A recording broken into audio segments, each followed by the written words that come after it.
Yo, yo, yo. What's up, everyone? We're looking at some scrims on Sunday, June the 8th.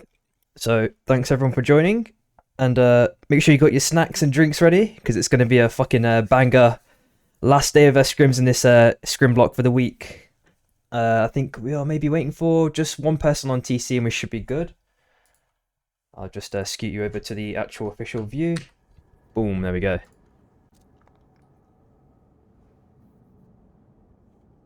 And I just need to quickly post on socials, and then hopefully Cookies is here by that time.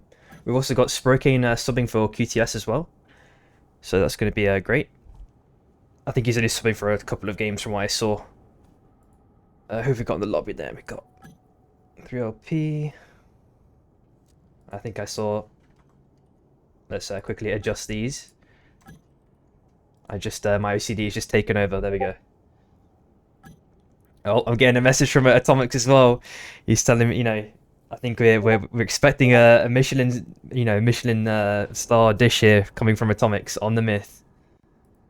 So anything less than that, he's in trouble. Just a second, guys.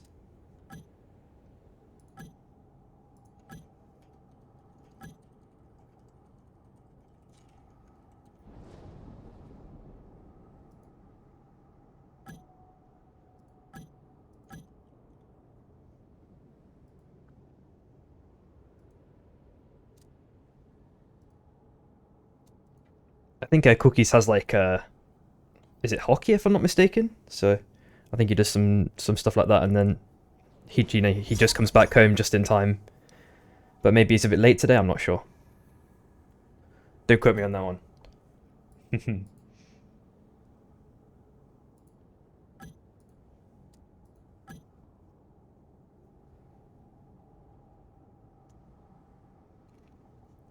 Right, let's have a quick flick through the teams. Then we've got 29, Fan, SOS, NTU, QTS, 3LP, L3M, TC, SC, TFR. What? Oh yeah, I keep thinking, man, these guys, man, TFR. Like I'm in my head, like when I just read it for a second, I'm thinking, oh, TRF. Yeah, no, it's not. And then MST, GRR. Okay.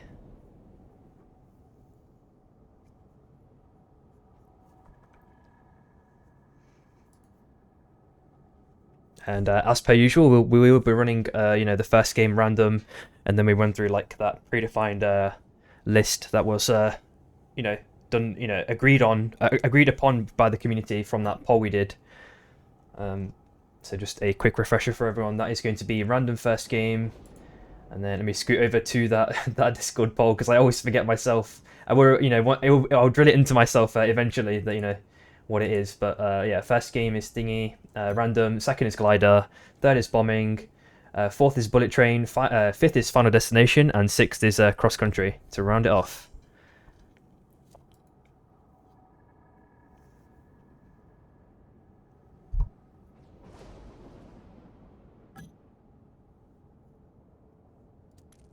Check the rules real quick. Nothing scuffed. All right, nice.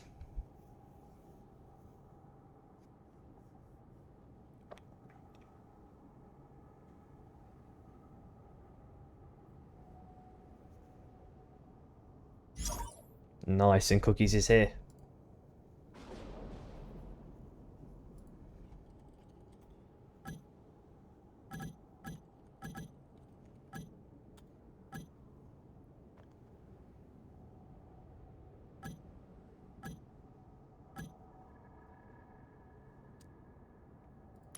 Boom, there we go.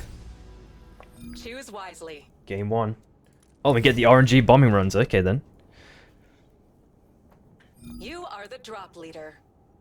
And presumably everyone locked in fast because that one went in super fast into loading. So good stuff.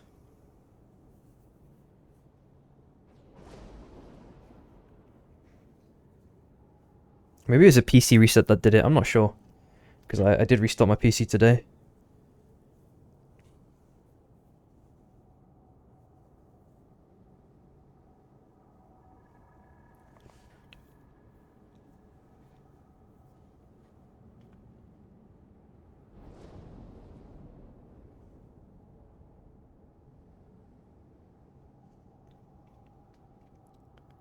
And yeah, as I was saying before, you know, we are seeing Atomics, you know, playing for TFR today. Oh yeah, I forgot to see who their third was actually, because I know that they're still looking around. So I need to see once we get into that loading screen who that third is, at least for today. Where is he? Oh, it's Revel. Okay, for now. Bing bong, bing bong. And there we go, into game one. Let's have a quick look at any other comps, anything weird. We've got Ice on the same. Just looking through if there's anything of interest at the moment. Well, a balance on the Shrike. I know that he sometimes goes on that now and again, but for game one we are seeing that straight away. We're seeing a Fan going up top side onto Shards. Two people going down from Cobra down onto Site 38 / Iron here. 29 taking Iron this time instead of a CAD, so they may be just you know, experimenting with a couple of different drop patterns. And we are going to see maybe two teams around Heart here, NTU, and this grey team here, which is going to be GRR once the visual clutter goes away. Good stuff. And let's see if anyone else is going to be in close proximity for a fight. We're seeing MST taking that train, grabbing some items, powers, armors. Really good stuff for them. Nice Econ early pickup there. 3OP taking over Grind. SOS taking over Scav in this case. And L3M taking over a CAD as well. Let's have a look at Underdrop real quick. It looks like there are two teams in close proximity here. Wardak's getting down instantly. And their balance is now on the defensive. But that Shrike can potentially hold her ground for a small period of time here. Maybe enough for SC to kind of get that res off. Hopefully they split up here. That's going to be the case. TFR winning that first fight, which is really good for them. They can take control of that Underdrop Vault, which can have a lot of goodies inside. So that's definitely a good pickup there. No one went Cold Fang as well, and there are 3 armors there, so that's actually quite surprising here. We are seeing QTS kind of split up temporarily, hopefully. Chopi has made his way out, doing a scan now real quick. Pretty chill. And we've seen the zone kind of not going to be too favourable for L3M. They're going to have to do, you know, 10k steps at a minimum to get into zone, but it shouldn't be too bad. You know, we didn't see anyone in proximity, like in respect to Magebog. You know, we've seen Race potentially, but most teams typically kind of take the direct path into zone, so it should not be too bad. We're seeing Frog already on the side of Yui here from that day 1 boss, which I unfortunately didn't capture on cam initially, but now we do know he has it, so we know that Frog Jump is in good hands there for sure. We are seeing MST slowly start to creep down into Cold Fang, so they are going to hopefully grab those armors and have enough time to do, you know, other things. And Luca here is potentially caught. Oh, uh-oh, Cookie's actually taking down Yui here. Oh, and a spike as well. This is looking really horrible already for 29 here. A bad first game potentially. Hopefully Broof does not get spiked here. Cookies with the nice punch. And he's going to take the anomaly, going to Koba. I wonder if they're going to force this, because they probably don't want 29 to stay. Nah, they're letting it happen. It was, you know, just from my initial glance, it was looking really bad there for TC there. But Cookies was hitting those punches, getting mega damage there, along with that Meki follow-up and that spike. I think a coffee might be in order here for Ori if he's not already woken up yet. It's a play we typically don't see, in my opinion. And we see that SC have kind of, I think, yeah, they have recovered from that unfortunate early game. And yo, thanks Who Dis for the follow as well, bro. That'd be good, man. We've seen SOS just doing the scan as well, left of machine, so they've gotten a lot of team information about, you know, enemy whereabouts. They know what's going on pretty much. We're seeing TFR, they have picked up that Abyss Alive, probably from that Underdrop Vault, which is a really nice pickup for them. We're seeing some late Scarab farming as well, so that's going to be nice for 3LP there. Making sure they can maximize those biomes in close proximity there. And we are seeing potentially Fan as they walk down. They do have 2 mortars, but 29 are also here, as we saw with that kind of late recovery in Koba from the side of Baruf here. And now he's waiting in a bush here, maybe waiting for some sort of flank play against Fan. And they are making their way around left, so luckily they didn't get caught out here. And Fan only has 1 blue as well on the side of purple. And I'm going to scroll down here. It looks like they're going to evade it unless they decide to chase this. That could be the case. I will flick back up if that, you know, does seem to be the case. It might be. And I will rotate my cam upside because it looks like they might have an engagement here. Yui with the hook doesn't connect there. That wall doing the perfect block at the right time. And it looks like Celeste will be able to keep these guys at bay for the moment, especially with the Saros as well on top. They have Pop Rally as well. Perhaps unnecessarily, but the, you know, it works out nevertheless. They got money trees as well, so getting a bit of extra money. And just right of that on Magebog. We're seeing a GRR and L3M here, just waiting on the edge. And that bombing run has kind of zoned off a little bit of their potential escape there. They have waited for that one to elapse now, and they can go to the left if they wish to. Going through wind rings, gliding past SOS here. So there are a lot of teams on the right-hand side. Also, there's a mini siesta going on here between 3LP and TFR and NTU here. Waiting for that Night One boss. We're seeing Bebo's on the cards. We're seeing Soul Stealer as well. And what about in Vaingrove? I will check that very shortly. I'm going to have a quick flick up instead just to see if anything did spawn or if it's about to. Oops, there we go. The cam just scuffed out. I cannot see, unfortunately. Don't know if it's not spawning or... And we're seeing Minato and Atomics trying to apply a bit of poke here in this small pocket. A small corridor. And Aiden, oh, he gets the hook in. Slam down. Oh, the slam misses though. Atomics. He's going to be able to get away this time. Nice one. And we see SC also taking over that high ground as we see day 2 approach now. Good stuff there. Rebel still in possession, or TFR should I say, are in possession of the eye at the moment. And they're going to have a quick flick down. So we did see Aiden with that boombox pickup. Soul Stealer is still up for grabs. We're seeing NTU here kind of in a damaged state, as well as QTS. SOS with the hooks. Theo. Oh, but the slam misses now. Campo can surely make it out of here. Uses his ult. Can he go to the ship? He goes... No, he actually whiffs the ult. Goes left side. Oh, and gets spiked on the lava, so he's down for now.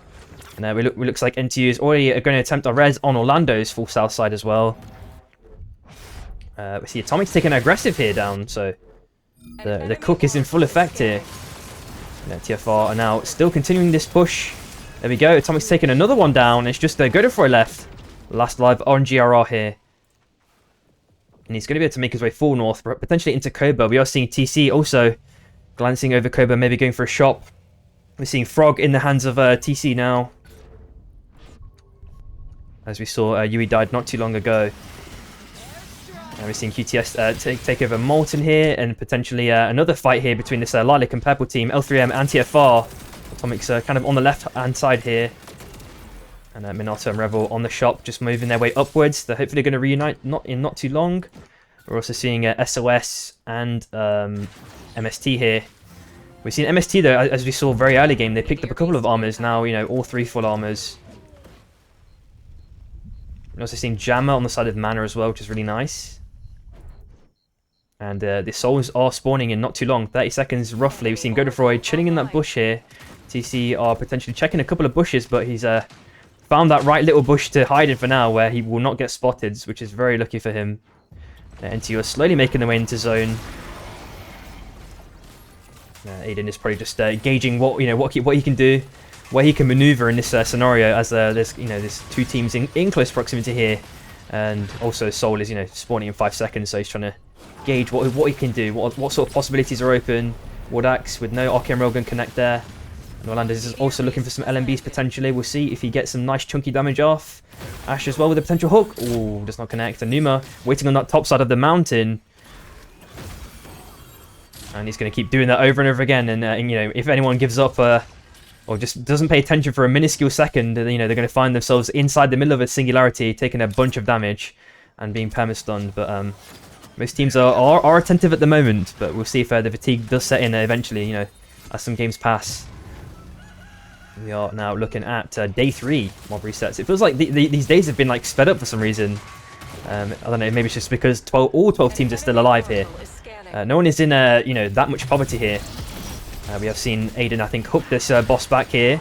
And the hook, Yogi's coming in. Maybe NTU, they do steal it. Oh, maybe a bit of a mistiming there on the side of Aiden. Maybe a bit premature on that hook. Or he needed someone to either body block or, I don't know, sandwall if they had it. But, they don't even have sandwall, so the opportunities are kind of limited there. Those hook mind games, that they can be really, really crucial for boss steals here if you are a KP player. We're seeing potentially defensive frog jump here from Luca here. And beckon to pull the boss, but it's still in phase 1, so it's pretty chill at the moment. Most other teams are kind of chilling, dancing around. We're seeing if GR are going to kill this shard eventually or not, or if they're going to wait for TC to kind of walk up and kill it, because obviously that does add an extra layer of risk, and they have hooked that shard in, taking it down. But L3M are now on the right side of them. The portal comes in now from from Ashikata here. And we're seeing those weird physics in display here. Enemy Oracle online. Nothing is abiding by the law in respect to physics with how autos pass through that portal, but you know, we'll hopefully get the answers for how that works soon. Cough, cough, Theorycraft there. And TFR now waiting in this bush. I'm not sure if anyone knows if Revel is there, especially Lucas. Slam comes down! Lucas out of position here. Defensive hook from Meki. And I'm sure it must be on Admiral there because those reaction times were extremely fast. And Meki's now dancing those RMBs from Saros. And L3M have got this boss to a half HP roughly. And it's not against 29 have the KP advantage here to hook this boss away. There we go. But it will not kill it, obviously. We'll pull it back to its original position. And the slam does mean that 29 guarantee that boss. And L3M, they danced around it, but not too much else. 29 are going to go south side. And we are seeing two teams on the right-hand side also having a mini dance here. Pretty chill apart from that. Let's have a quick flick on the left-hand side. But, you know, as I mentioned, still 12 teams alive, which is pretty nice.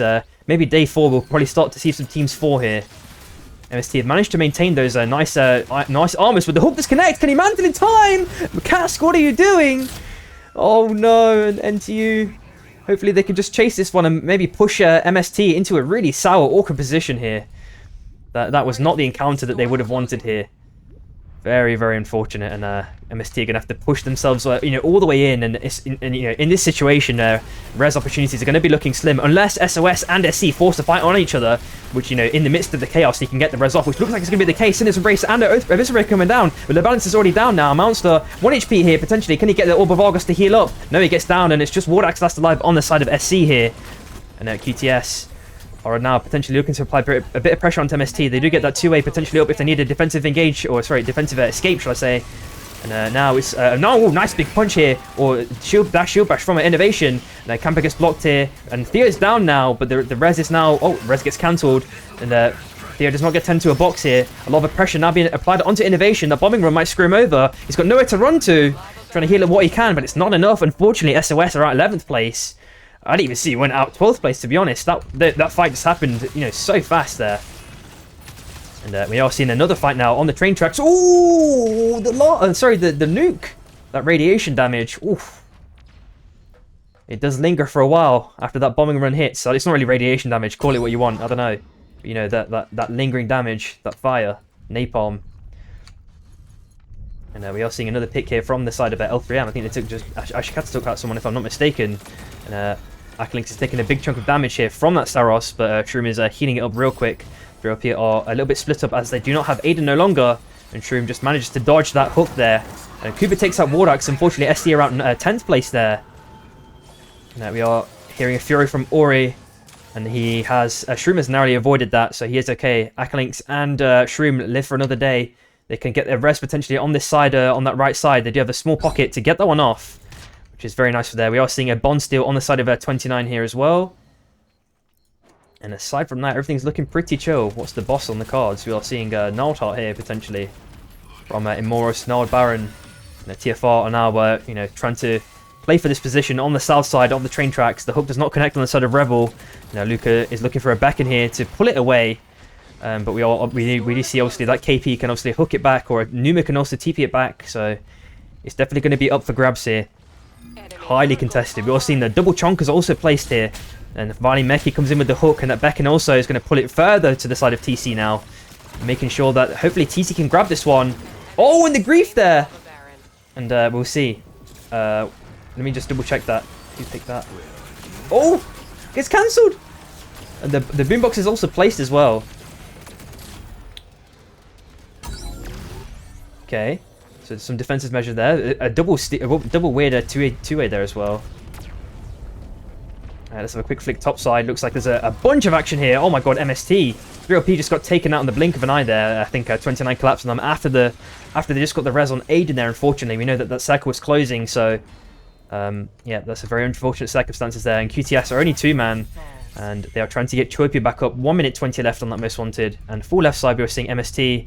They have managed to, you know, come back from that early that earlier kill, early death that they just encountered. We're seeing a thingy planted as well, the Gnarlheart.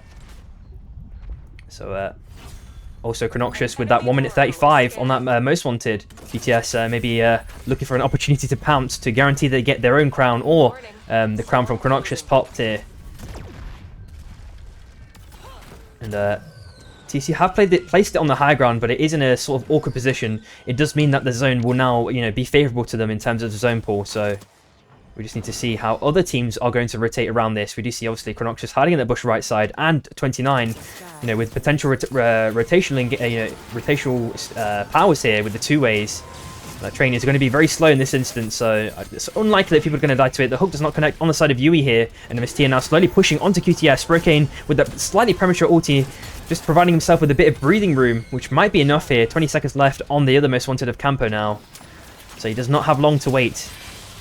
And I think they are going to get this one, able to be popped off here.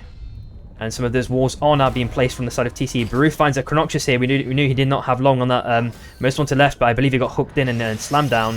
Seeing a big ulti coming in here from Ice, but I don't know if he's going to be able to get away with this one. 35 seconds on his most wanted. Slam on from Cask does not connect there, but he does get purple. Ice is still, trying to dance away. The hoverwings finally come out now, but 29 are going to pick this one. Abyss Break coming out, and they do dunk him out. And Ice slash Fan is out, 7th place, unfortunately. Displacement charge on Cascanator forces him to be temporarily split from his team now. And QTS did get that most wanted pop. Mortar coming out, doing a bit of chunk of damage onto Choipy there. And unfortunately, the grappling did slightly bug there from the side of Cask, but it doesn't matter because Campek still gets down now. MST have taken 2 out from the side of QTS. Choipy is last alive now, going down south side. Hopefully can get away with this one. Cass gets slammed down by 29. The Rain of Barrows as well. Cass does not get the hook connect either, unfortunately. Again, Choipy with the punch. Punching Kuba back into the side of 29. Hopefully he can evade this one. I'm not sure if he can. The Choipy, a couple more autos will seal the deal. Ash now. He yoinks that one instead. And it's just Cass. I wonder if he has Ambush. He does not, so he's not got much space to play with here. And Atomics, unfortunately, gets outed here. From the side of TFR, Cask has managed to hide back into a bush again, so he has a bit more breathing room. Choipy has now picked up another most wanted. 1 minute 45. Orlando takes a 1 kill out on the side of TFR again. Minato last alive. And Minato is now trying to fight for his life here. Numa with that dash onto mountain. 1 auto seals the deal, gets spiked. And MST and TFR are out 5th and 4th place respectively. And TC have now built a nice 3-story house here. Just on the right hand side of these train tracks. So we'll see if they do want to do a loft conversion. Keep building those walls there. And we are seeing if, Oh, a 2-way to maybe potentially yoink this. We did see Cookies get downed here, as we can see. And they are going to get this one stuck. So 2-way does not proc in time. So TC are now back as a full 3-man. But they are just like a couple of levels under, the rest of the remaining teams. TC, 29, and NTU here. In respect, 29 are like level 15, full flatlined. But TC are only level 13 and 14, and NTU 14 as well. Armors, it looks like about roughly even between the most of the teams. Roof is looking mega tanky. Seeing Bushwhacker as well on the side of Yui, but there's not really many bushes to play off of. I wonder if he's playing Ambush. Nope. Anything else spicy here? We've seen a Greed play as well. Okay.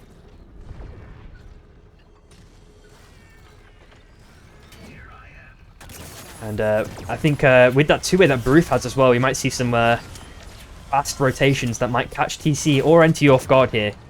But, because of that nulled heart, they're going to have zone priority. And those walls are providing that extra defensive measure as well. So TC can kind of hide here. We just need to see if, hopefully, someone doesn't get, unfortunately, hooked on either side here. Now, NTU are now slowly trying to break down those walls. So Trump is going to be very sad with that one. And the Mortals are coming out as well. Enemy Oracle online. I'm just waiting here. We are definitely in that Mexican standoff territory now. Luca's looking for something here with the beacon. He does get Baruf here, but it's not too much else. Oh, the hook onto Meki though. And he's luckily fine now. And it's surprising that NTU's Numa's not like chilling on here doing TP plays, but maybe he doesn't want to have his shift off, off cooldown. Just in case, another team decide to choke him out. And the Beacon play comes in again with no connection this time, unfortunately. And it does look like TC are going to be on the downers here because NTU are just kind of looking mostly at TC. Same with 29 as well. So, and because both of them are playing KP, well, all three of the teams are playing KP. This narrow corridor becomes easy pickings potentially. as the space continues to reduce for TC in terms of the available space. But those chonkers, you know, are providing, you know, a small beacon of hope here. And the beacon attempts keep continuing here in tandem with the frog jump. 2A is also placed as well. An enemy oracle is scanning. Everyone is just waiting ever patiently here. We're also seeing a multitude of chunkers on from the side of 29 going, you know, from top to down as well. You know, one chunker in each team pretty much actually, so. The storm is closing. All the teams are just waiting, you know, one misstep or one cooldown misused here could spell the end of it for one team or another here. Also, we're seeing Ash with Icarus as well. And we know that he's quite a fearsome KP.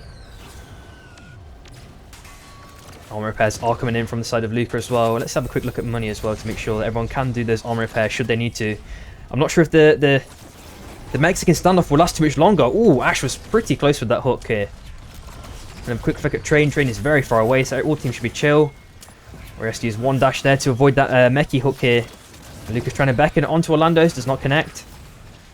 Just get a smidgen of a pull there onto Ash, but it's he's pretty chill. And the bombing runs now, ooh, they're going to be gruesome if any team dies to any of those. And one thing I actually don't know is is the bombing run on a fixed interval, because maybe Luca, if he got the timing correct, could he have done a frog jumper beckon there to pull a team into the bombing run? That's a good question that I will need to find the answer to. Maybe someone already knows that. If you know it in chat, let me know. Oh, he gets the hook! It's going to start now. Slam down onto Ori. He's down now. And the slam onto Mechie into the lava. Slug wave as well. Abyssal breaker. Baruf is now fighting for his life while trying to help his team stay alive. And the same is happening to Mechie. Mechie getting healed up rapidly by the orb of Argos. And luckily TC making it out of that one. Baruf is last alive still. Trying to do what he can. He gets slammed down by Ash. Slug wave from Ash now. And it looks like TC going to take this one. Cookies doesn't get the punch unfortunately onto NTU there. Holy fuck, it all happened in the blink of an eye. Mechie with that fucking amazing hook there. Nice displacement charge from Cookies. The frog jump comes in from Luca. And the boombox is already placed and he punches him out. So Orlando is taking that damage to that wall. And Ash Numa picked up that most wanted. 1 minute 50. I wonder if he's still got Singularity. It's the case. He just tries stun, just tries Singularity. No one more walks into it. And TC taking the game number 1. Holy shit, man. Mechie with that fucking hook. Oh my god, he just caught them off guard. And Luca was there as that insurance, giving him that extra, healing boost injection with the Orb of Argos. Really good play there. I'm surprised NTU did not collapse faster there. I kind of want to see that fight again to see, like, what NTU were kind of thinking of in that moment. Maybe like Luca bought them an extra bit of time there. I'm not sure.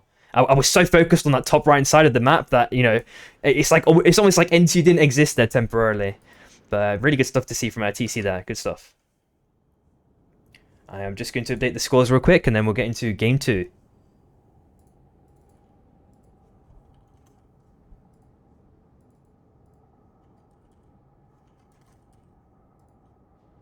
And let me just quickly flick over.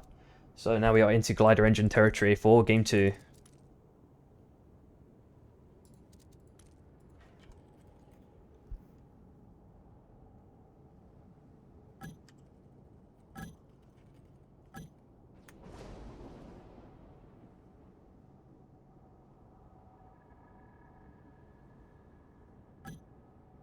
Oh.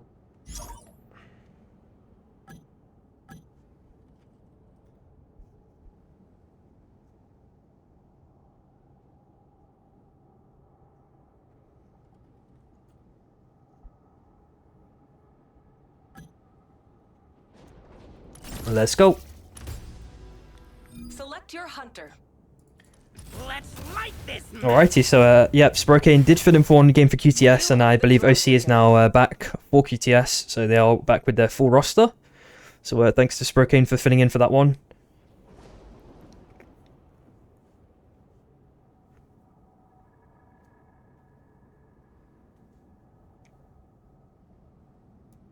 And I think, to be honest, all teams, if they've not already found their established drop patterns, like 29 are doing, as we saw on their first day, they mostly went to CAD. And today, it looks like they're kind of playing around with Heart or Iron Acres. They're going in a couple of different areas. make sure, you know, if you're a new team or you're like thinking of, you know, expanding your drop area territory, you know, just feed it out in scrims, right? It's the best place to do it. You know, see what works for you, see what works for your comp, your team. You know, what powers and items you want to get. You know, if there's a level advantage you want to get from Academy, for example. You know, now's the perfect time to practice it. And secondly as well, you have to also understand, because we're almost nearly at 2 lobbies, that your biome or your area might not necessarily be free. You know, because it might be the case that for like one day of a scrim block, one team may drop let's say Cold Fang all the time, and on day 2 a different team drops Cold Fang. So it's not always the case. It's not always the case that you're gonna have that biome for free, and it's gonna be for free. So I'm not saying always expect a contest. It's more so that like you may be contested, and both teams feel like they have the, you know, kind of rights to that biome, if that makes sense. But it just might not be the case. You know, you almost have to kind of expect that some team may drop on you, or you should be prepared for it, or be ready to fight for it. You know, you kind of train those muscles in scrims if you can. I'm not saying grief drop someone, but I'm not really sure if there is a way that can happen organically, unless the teams like do manage to rotate in a sort of way that everyone, you know, manages to play their day 1 fight if they have to. You know, hopefully that's not the case.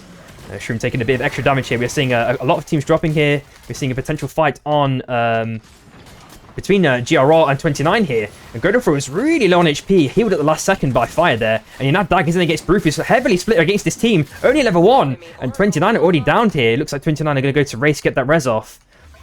And yeah, thanks Stanch for that information. So it's 1 minute there. So that is a really nice piece of information for those bombing runs. I'm really thankful that you did the necessary counting there. And Theo gets downed here by 3LP, just as I was mentioning all of that. And we are seeing a SC take over a CAD there. So, you know, as Danch just mentioned in the chat, it is 1 minute between each bombing run. So, you know, if anyone wants to do any sort of weird tech or like counting tech, you would be like an extreme 5-head if you do manage to get that tech off. Let's say you're playing, you know, you have Beckon into bombing run. That I would love to see that. If someone says, "Yo, I'm timing it," and I watch their VOD, oh my god, that would be fucking cinema. I hope that that's the case one day. Maybe if Luca is watching this, yeah. It's either him or OC. You know, they're the two EVA players that we do have in EU predominantly.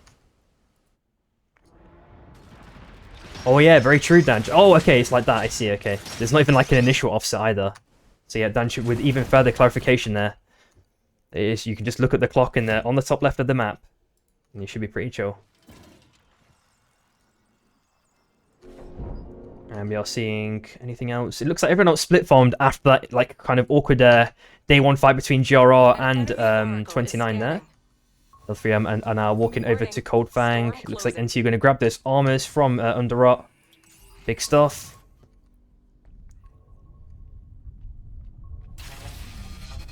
And we're seeing a Campo with the delicate pickup from that day 1 boss. Spike shell. I'm just having a quick flick through powers. Anyone with anything awkward or weird? Not too much, to be honest. Bit of split farming on grid. Oh, there are 2 teams now, potentially Prisma and well, on the edge of Prisma, shall I say, TFR and NTU here. Orlando's avoids that hook, and Atomics makes his way out through the anomaly. Got really low HP there temporarily. The stun does not connect, unfortunately, from Ash there. Neither with the stun from Numa. And both teams are dancing amongst each other here. Numa doing a nice bit of damage onto Minato. But it looks like TFR are going to make it away from here. But it depends on how much NT want to chase this one. Hook does not connect from Revel there.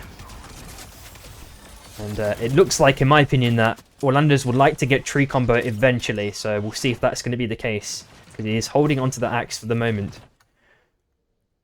And aside from that, oh, it looks like these guys may be fighting again. I'm going to flick back real quick because they are walking back up again. It looks like they're going to try and grief this this vault attempt. Nice dash from Atomics there. But, oh, I don't know if Orlando's DC, no, he just went AFK or something. I'm not sure. Or he was griefing or baiting them. I'm not sure. He's trying to heal up. Oh, does dodge away that hook again. So both teams with the good reaction times at the moment. I think no one's faltering just yet. And just behind them, unfortunately, 3LP are now looking for a sandwich attempt against TF4 here. So, yeah, the jig is up, and Minato, oh, the hook back, slam down, Vortex Charm as well, and unfortunately, Atomics is down, and so is Minato. And there's only 1 player left, Revel, on the side of TFR. So So really nice, clean sandwich here. And Shrew is just yoinking that vault at the last second, grabbing any powers he would have wanted there. So really nice two-way play from Aiden, catching everyone off guard there. We are seeing a replicator for the Night 1 boss on the cards here. And I'm just having a quick flick up top right, as it looked like two teams were in close proximity to fighting. It looks like we are seeing a couple of premature level 7s from SC and 29 respectively. Aiden already getting another pick on SOS now. Most likely a hook from Aiden there that I did not catch on cam, unfortunately, there. And we are seeing an Abyssal Eye pickup from Akalinks, which is a really nice pickup there. Like one of the high, cleanest pickups you could get from a hook. And Choipy gets down at the same time, so Fan are getting that Wisp finish there, and QTS are contemplating what sort of rest opportunities they have. Meanwhile, full south side, we're seeing Theo chilling in the bush, looking at GRR, pass over, and Cask takes down one. And I believe TC also took down one as well, respectively. Looking back up here, let's have a quick gander and see what is happening. Cookies is getting that Wisp res back up, so Luca is now able to step on it and get that Wisp up slowly. So they are going to be able to fully recuperate this one. Not too bad. But we are seeing a Shuffler pick up Yoink, shall I say, from 29. They're getting that for free amidst the chaos created between TC and MST there. So they are pretty chill. And we see Masamune from the train. I'm not sure if anyone picked that up prematurely. 3OP. They're trying that same two-way attack again. Aiden did not get the hook this time onto Theo. And he's already trying to slug away, which he gets slammed down into. And unfortunately, Theo gets down there. 3OP are completely suffocating anyone, once they go through that two-way. Even if the hook doesn't connect, they can just continue the aggression. It's almost as if they're forcing someone out of position in a really quick fashion there. We're seeing SC now rotate around, looking for opportunities. Okay, Rogan not really connecting there, unfortunately. Wardax is about to get healed up by the balance here. I guess he's our tertiary Eva player here. We have it's pretty nice that we have 3 different players now, actually. Okay, Rogan. We just need to see if he gets a big nade on the side of Wardax here. There are a lot of walls for him to get a good connection off. We'll see if that is going to be the case, because it will be monstrous if he does hit it here. Ash! Oh! That hook, it almost felt like it was free there. I don't know, it feels like everyone stood still like a deer in her headlights there, but he does not get the hook connect, unfortunately. Now, they may be trying a quick armor repair / bond pickup here. They do get it. A quick flick on the map and see what's happening. Hook does not connect. It looks like they're going to go get away here unless NTU continue the chase. I believe that's not going to be the case. I'm going to have a quick flick up top left-hand wide, because I did see that, who is it in this case? Innovation is being hard chased here by the side of QTS with Choipy with not Bishop. And it looks like he's temporarily stopped the chase. There we go. Charged in. Nice shield bash there. Give himself a bit of extra breathing room. It's 1 minute till that next daytime, so... Oh no, looks like Choipy is on the downer here now. He might get down here by innovation. Oh no, Choipy. Unfortunate there. We are seeing 2 souls, one just north of Heart and one just below Vanegrove there. And then we're seeing the rest of the teams rotate their way into zone. You're seeing a bond placed in close proximity to this, or it's already there, shall I say. And SC are also doing something sort of similar here. And they have neutralized it with the EMP nade, so SC with the cheeky play against 29 here. Reducing that level of vision and territorial control that 29 would have had. I'm just going to have a quick flick down bottom side. Looks like L3M and Fan maybe having a potential engagement here. Gugacia sending it in with some nice clean autos there. Oh, but he is low on HP. The Saros on both sides. He's getting chunked there, Gugacia. The Porter as well. Oh, they don't send it in because they're all low HP. Granox is sending it in with the Abyssal Breaker. Fan manages to dash, Ice manages to dash out there. And now L3M returning the aggression. 29 finds a couple of people on SC there. We know that the fight was likely to happen here. I will flick there in a second. Fuselaw coming out from Kissy here. And he does get down, unfortunately. Chronoxus continuing the aggression. And SC do get outed. Last place, unfortunately. Gugas here continuing the chase with those LMBs. But can I get much more damage? Oh, we get the snipe, Purple. Nice, clean snipe there. And Aiden, he's doing the same strategy he was doing before there. With that two-way, but it was right in the anomaly, and that did allow one person to escape there. It was the Oath there, I believe, if I'm not mistaken. And they do get Spike onto Purple. It's just Ice last alive. Akalinks getting that kill there, that knock. And that nice shock trap drone slammed down, but the ulti comes out on the side of Celeste. Nice hook back, perfectly timed here. And unfortunately, Fan are out 11th place there. And that also leads me to believe that, 29 only on phase 1 of the boss for now. That's pretty chill. Hooking those mobs back. And I need to see who took this one, actually. NTU did not take that one. It was TC that did take the Armor Soul here. So they took that one already. And then there is a nice potential steal here from the side of TC. Who's going to yoink it? 29 do get that last hit. Very important for them. And they are level 11 now with that extra soul. And OC finds innovation. We knew that he was bottom right, I believe, if I'm not mistaken. And he did get outed. So SOS are at 10th place. And, MST are now applying that bond. Getting a bit of extra vision, trying to get the res off. And welcome back, Kuba. So he's back in the game now. Let's have a quick flick down south side again. And we're just waiting for Aiden to do that two-way. I feel like every engagement has involved this. It almost feels like a key power that they use for their rotational slash gibbing ability to just take out a team member or two. So I'm pretty sure we're going to see that happening again at least a couple more times before this game ends. Nice TP there from Numa. Let's see what they get. Potential fight going on south side. I just want to see what happens here. Just money, I believe. I'm going to quickly flick down south side. We've seen Rebel taking down Aiden here. So throw Peter on the downers for now. And Akalinks is taking an anomaly. Shrew may likely follow it, but he's going to take it a different angle. So throw Peter temporarily splits up here. Shrew did the mini dash there. Nice knock away. Buying himself an extra bit of time. Rebel does not get the slam in through the anomaly. And Akalinks and Shrew temporarily splitting up. Maybe looking for another rise opportunity. Maybe can get this one or go far left. I'm not sure. We'll see what options they do consider. We are also seeing Most Wanted here with 1 minute left on the side of L3M. And we're seeing a bond steal from the side of GRR here. As day 4 mobs have just arrived. So all of the remaining teams are going to quickly gobble up those mobs. Get that extra bit of XP that they can. Hopefully away from other teams, because they don't want to force a fight if they are underleveled, if any team is underleveled, for example. And we are seeing Icarus on the side of Cask as well, which is going to be nice for KPs there. Camper gets caught out there, so Delicate is now going to be on the hands of Aiden. That's one of those really strong, strong powers to acquire for a KP there. And OC tries to do the Beacon, but unfortunately cannot get away there. So let me have a quick look at who's left on. It's just Choipy left hiding in that bush. Atomics finds Chronoxus at the same time. So there's no Most Wanted potential from the side of L3M. We knew that they had maybe 20 seconds or less. And unfortunately, they've already lost that potential. Cookies finds Aiden here. So 3OP did manage to res it, but unfortunately insta-downed. And Shroom is now acquired a boombox here. And now that they're potentially looking for Crown or broken res here. As GRR are just potentially just capping this scan here. Off cooldown, maybe they're popping it to just see where teams are. We're also seeing Ivor Morris on the cards in 25 seconds.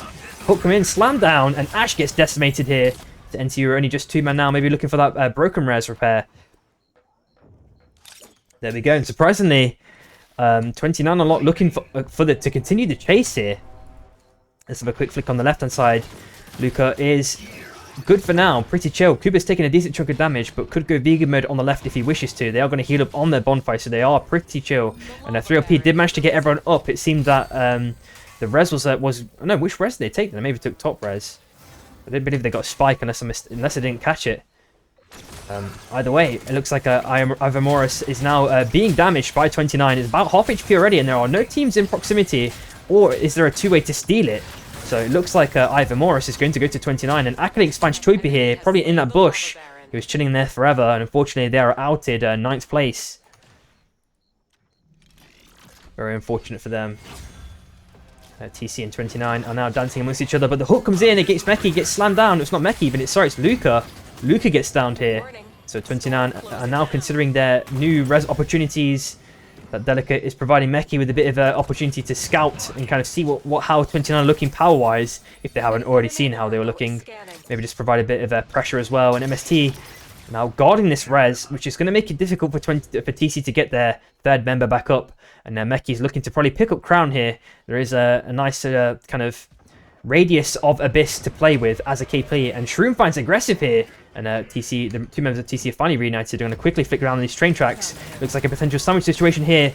That nice Vortex Charm has messed up Fire's movement here. He's waiting for his dash to come off cooldown. He does get it out at the last second, but the snipe from Minato seals the deal, meaning that GRR only Godefroy is left on that team. Oh, the slam doesn't connect, and it looks like it might be a 2v1 here, but unfortunately, GRR get outed at 8th place, and TC are back in the game fully there. That just fell into their hands, and Akalinks finds 2 members of L3M. L3M are out 7th place in very quick succession too. Akalinks doing some mega deeps there. And 3OP are looking like very healthy after, you know, Aiden consistently dying. They're now, you know, back in the game with full health, good armors again. It's you know, it's looking optimistic and bright for them at the moment. Oh, if that vortex charm hit it too, man, I would have been I would have been very satisfied. Storm tightening. Oh, the grappling slam did not connect, but the hook does. Now Cal's connected with that nice shield bash. Oh, the slam down though from NTU. Kuba likely dead here. And let's see if Cass can escape this one. That bungee. There he's fine for now. Sorry, that's his own bungee if I'm not mistaken. And Cask is using Icarus to escape everything he can. Oh, if that Trunker hit him. That'd have been funny. But looks like Meki is deep seeing atomics here. And who is it last? It's just Revel left on the side of TFR. The slam does not connect on the side of Cask here. And Cask has made his way out of this one. Looking for a Wisp knock on. Yep, there we go. Oh, and Yui gets decimated here by TC here. TC are looking pretty strong. And Cask has now placed that bond now. Does he have enough for most wanted? Yeah, well, okay. He's got like 6k in total. Well, he had 6k before he bought that most wanted, shall I say. And right side, we are looking at a most wanted on the side of Beruf, 29. And 5 teams left. 2 partial teams here. And I think 3OP kind of want to play the safe game here. They are looking very healthy powers-wise. Same with TC, actually. Delicate and Frog jump again in the hands of Luca here.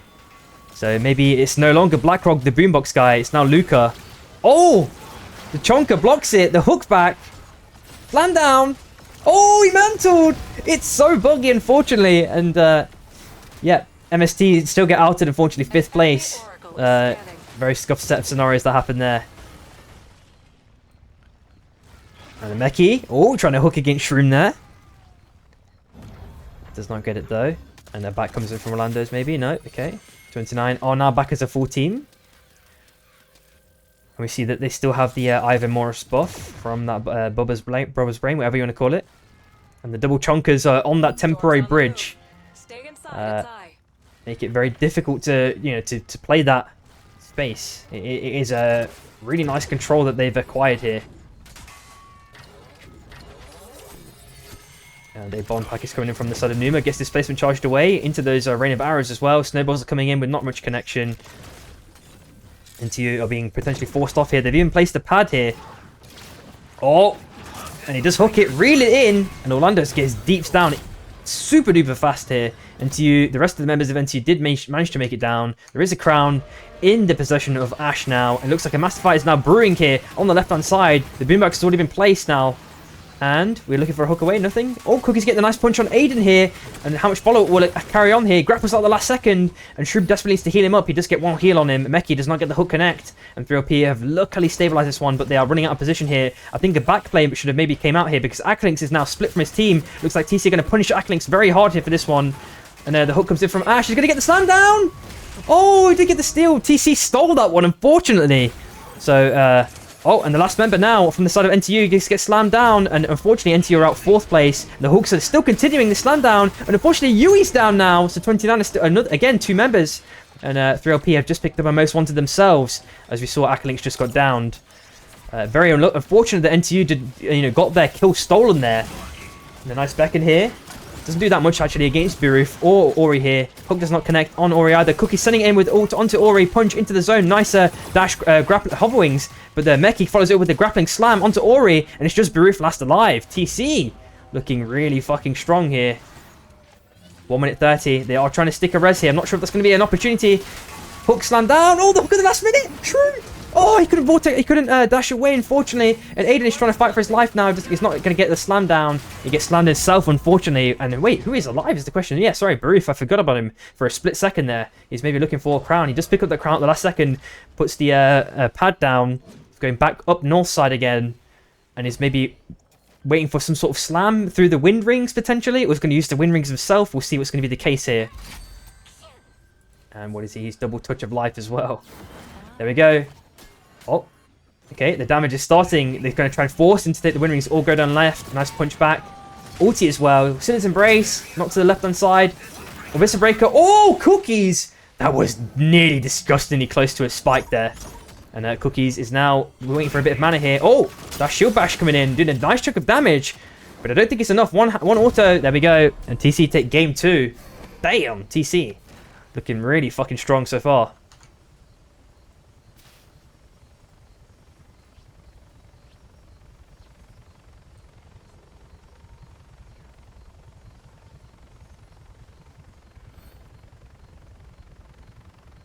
We're now quickly approaching game 3 of 6.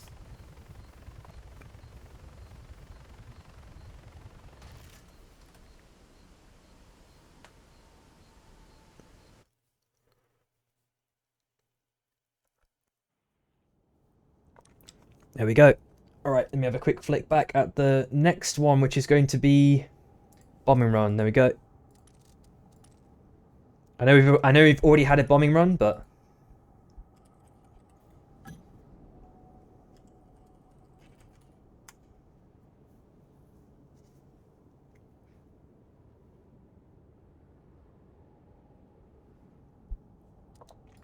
nice, nice, nice. There we go. Choose wisely. And Nemitai, thanks for the follow. Appreciate it, man. Hope you're enjoying this script block on a Sunday. You are the drop leader. I'm just going to have a quick drink while we are waiting for the game to load in.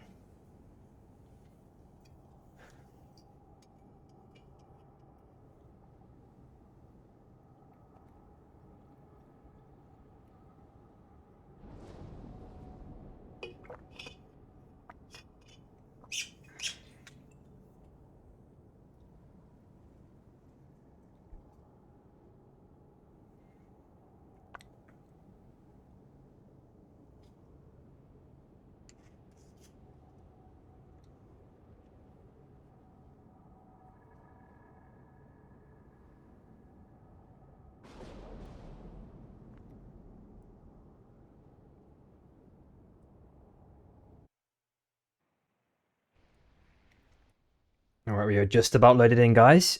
Let's see if anyone swapped up the comps. Not really. Everyone is on that pretty much stable comp, if I'm not mistaken. Oh, double armors on the south side. Cold Fang and Skyrats. Akkad also potentially in drop lines. But I definitely think we're going to see at least 2 teams here. At least 2. There we go. There's 2 already. Another one here probably going straight to Skyrats. That's my guess. Really? Okay. Oh, there we go. That was my expectation here. 29 and GRR here, and then maybe we'll see how they're going to rotate around this one. They're going to go far many mobs. No, 29 are running straight over to Skyrats here, but another team is kind of beating them to it now. So 29 are maybe going to reconsider their options. They're going to farm north side maybe? Or they're going to run straight out. No, they are going to farm this instead. So it looks like these two may potentially fight at a delayed time here.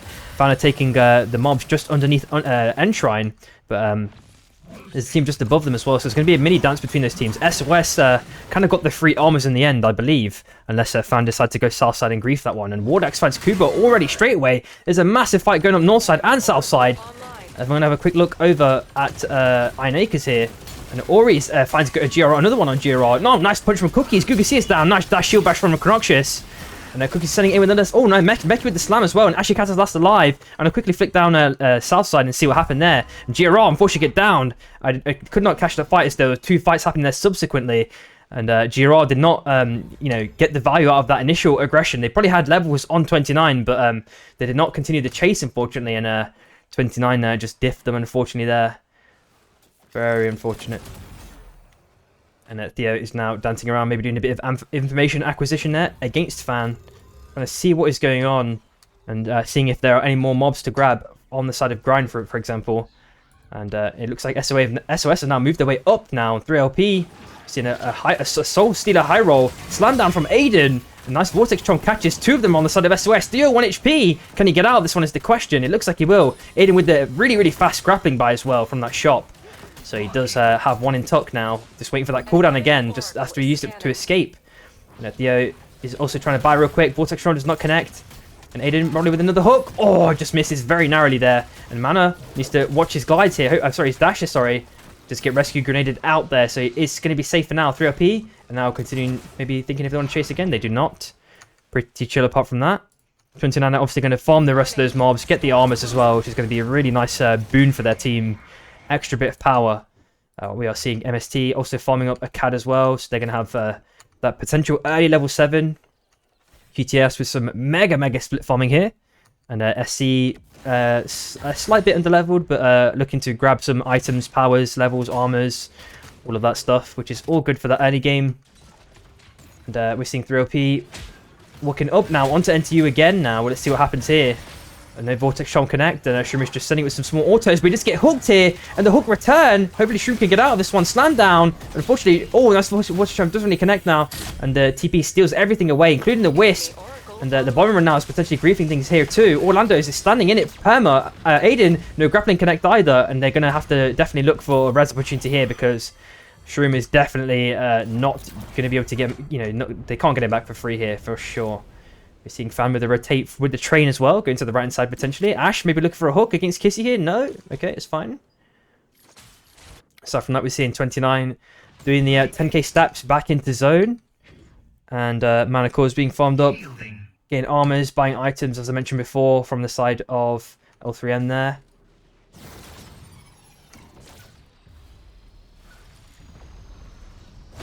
Fan?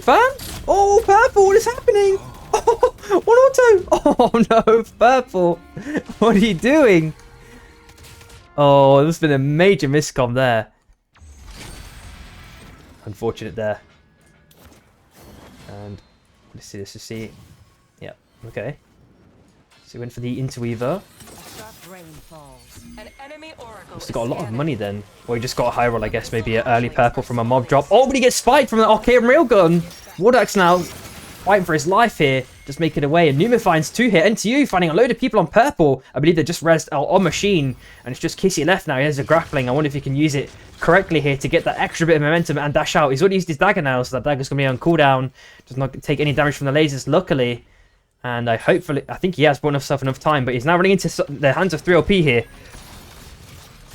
3OP have managed to res. Nice knock away, and Kissy's now hopefully going to get away maybe. Does take the anomaly at the last second. Couple more autos. There we go. 3OP do steal that one TFR, and are walking up against 3OP potentially. They were dancing against, dancing with each other for a long period of time, and now they're looking to back here. Grappling. Oh, the slam does not connect though. Neither does the hook. And TFR will hopefully make their way out of this one. Minato is now segregated from his team. Acrylics and Minato having a kind of a LMB exchange here, or slash RMB exchange. And Minato's dashed past the team now. And the ulti comes in. Oh, unfortunately, Minato is dead. And you're seeing 2 members of 3OP with this level 7s, which does provide them with an extra bit of damage. Aiden trying a hook through the underrot, spider thingy, whatever you want to call it, the nest. But that does not connect, unfortunately. And Baruf is now dancing against Mech. Tree combo does not connect. And that 29 has made have made their way back into Cobras now, looking for a res. So I'm not really sure how Ori died there. I need to see potentially from another perspective what happened there. And Reggie A is going to the hands of TFR here. They got that one for free. Surprising that was completely uncontested by any teams there. I'm not sure how 29 rotated through that one, as we know that they were in Coldfang not long ago. And they have made their way all the way, basically into Magebug now. Maybe for an early cycle rotation. And that maybe cost Ori's life. But they are going to be back as 3 now, which is pretty good. 3OP are farming the Day 2 mobs, as well as the majority of the rest of the teams. Pretty chill. Quick flick, see if there's going to be any teams in close proximity here. It looks like a couple of teams maybe are going to fight in this area. We're going to have to see. And who is it topside? QTS are completely free farming topside on Dawn. There's no one close to them, so they are, guaranteed to get those extra items upgraded, etc. Which is really nice for them. TC are grabbing those last remnants of mobs. Seeing Shuffler on the side of Luca here. But everyone on the side of TC has a nice combo that they probably don't want to give up. And Luca has to dash away, giving the space back to SC as they've taken over that ship for now. Tree combo. He gets a 2-man stunned, but I'm not sure they can follow it up with something. And there's no frog jump this time on the side of Luca. Oh, there we go. I spoke too soon, didn't I? I just spoke it into belief here, or whatever the phrase is. I cannot think of the phrase. Spoke it into existence. There we go. And we are seeing XP Salt on the cards on the right hand side of Frag, and potentially a fight here between NTU and MST here. Camera exchanges are coming out from both sides. But it looks like a big slam down and a big chunk of damage happened to Calcinator, but NTU also took a big chunk of damage in that exchange. Cass needs to hit one more auto here, goes through the TP, goes back to the TP at the last second. Ash still gets down though. He tried to buy himself as much time as he could, and a TP from Numa is likely to come out here very shortly to get Orlando's on the team out here. Nice stun away, but the Abyssal Breaker still comes out, and Singularity comes up from Numa, but he gets Arcane Railgun. It's just Orlando's last alive here. And we've got to hope Orlando's can make his way out. Or he finds Acklinks at the same time from the side of 3LP. 3LP are only one member. Let's have a quick flick upside and see what's happening around there. It looks like Aiden has made his way out there as last alive on the team. There is a potential res full south or a crown. And it looks like both teams may be having their own individual race to get to that res if they can. I'm wondering who can hold their ground better is the question. We need to see if the mob griefs Aiden, for example, or something else happens. The Tree Prison might actually potentially save him. He's got an exit through the left-hand side, and it looks like that has forced Orlando's away. I'm going to quickly flick it back up north side. Atomics has taken out OC on the top left-hand side. I will quick look at that. It looks like SOS took this soul, but Innovation may have lost his positioning for that, and the bomber runners might be getting grief, but SOS is super hard here. Innovation is now trying to make his way south side. He's making his way up, taking that damage from that those embers from the bombing run, and unfortunately QTS are out on the left-hand side. It looks like TFR demolished them there, unfortunately. So QTS are out 10th place. As we know, 3LP did get that res off, and they're now dancing around between NTU. NTU got that res off as well themselves, respectively. And Orlando's has used one of those important dashes. He gets spiked, unfortunately. NTU are now 2-man again. Numa is looking to take the anomaly, maybe for a spicy pick if he can. Ash gets down here. Numa last alive. I'm going to quickly flick on the right-hand side. Looks like Mana is also fighting for his life too on the side of SOS. He is last alive. We know that 29 were chasing that one from that bombing room we saw on Frag. And just taken Arcane Railgun as well, which is a big chunk of damage at this point, with Mana having no armor left. And he does dodge that one. Cookies takes down Acklinks here, so these teams fully fighting south side. It's never ending here. And LeBalance Downs gets down by Luca here. And Meki's getting rapidly healed up by those Orbs of Argos. And Cass kills Mana here, as we saw from the right-hand side. So SOS are out 9th place, unfortunately. And Aiden is still dancing around these bushes. Sneakily, hopefully he does not get noticed by anyone. Hopefully Cookies did not see that one. And Aiden will live for another day, hopefully. Mordax picks up a most wanted here. And this vision charge does not connect from Cookies. Arcane Railgun is connecting from the side of Mordax, doing a little bit of damage, which is rapidly healed up by Luca. And it looks like we are looking at 8 teams left. And that crown still in play. MST having some decent armors here. But I'm not sure what they're going to do. Numa's chilling in the bush! Oh! Stun plus Singularity. And it looks like Numa did manage to buy himself a bit of extra time with that. Cask blocks the hook from Monster there. Yeah, 29 are now looking for Numa. Luckily going to be out of position. TP the slam does not connect on the side of Yui there on 29. And Cookies finds another kill there. So TC are accruing the kills. And that broken res might be an opportunity there. Does not have enough money though. And 3OP have resed everyone back up. I believe it was a box res if I'm not mistaken, because there's not really any reses left. Which is very nice to see a 3OP, you know, still with a slither of life left in the game. But if there's audio markers are heard by 29, this could spell trouble, because they have no armors left. It is not looking like a good engagement that 3OP would want to take. 29 might just go full aggro mode on this one. Want to see if that's the case. The hook does not connect with Aiden. Oh, he gets spiked here by Yui. He just, you know, he had the precognition to just see what you know, how Aiden was going to play that. And now we need to see how 3LP continue to play this one. And they are in kind of a permanent poverty here. Yo, what's up, Mersh? Hope you're good, bro. You've not played fucking barely at all this week, dude, surprisingly. Everyone's been busy and stuff. And we are seeing that TP play coming in there. And as I mentioned, Numa is waiting patiently. I'm not sure what he's waiting for, though. We'll see if there is any opportunity for him to do anything here. And we're seeing a bit of health exchange coming in here to try and make sure that res can be stuck with no one dying here.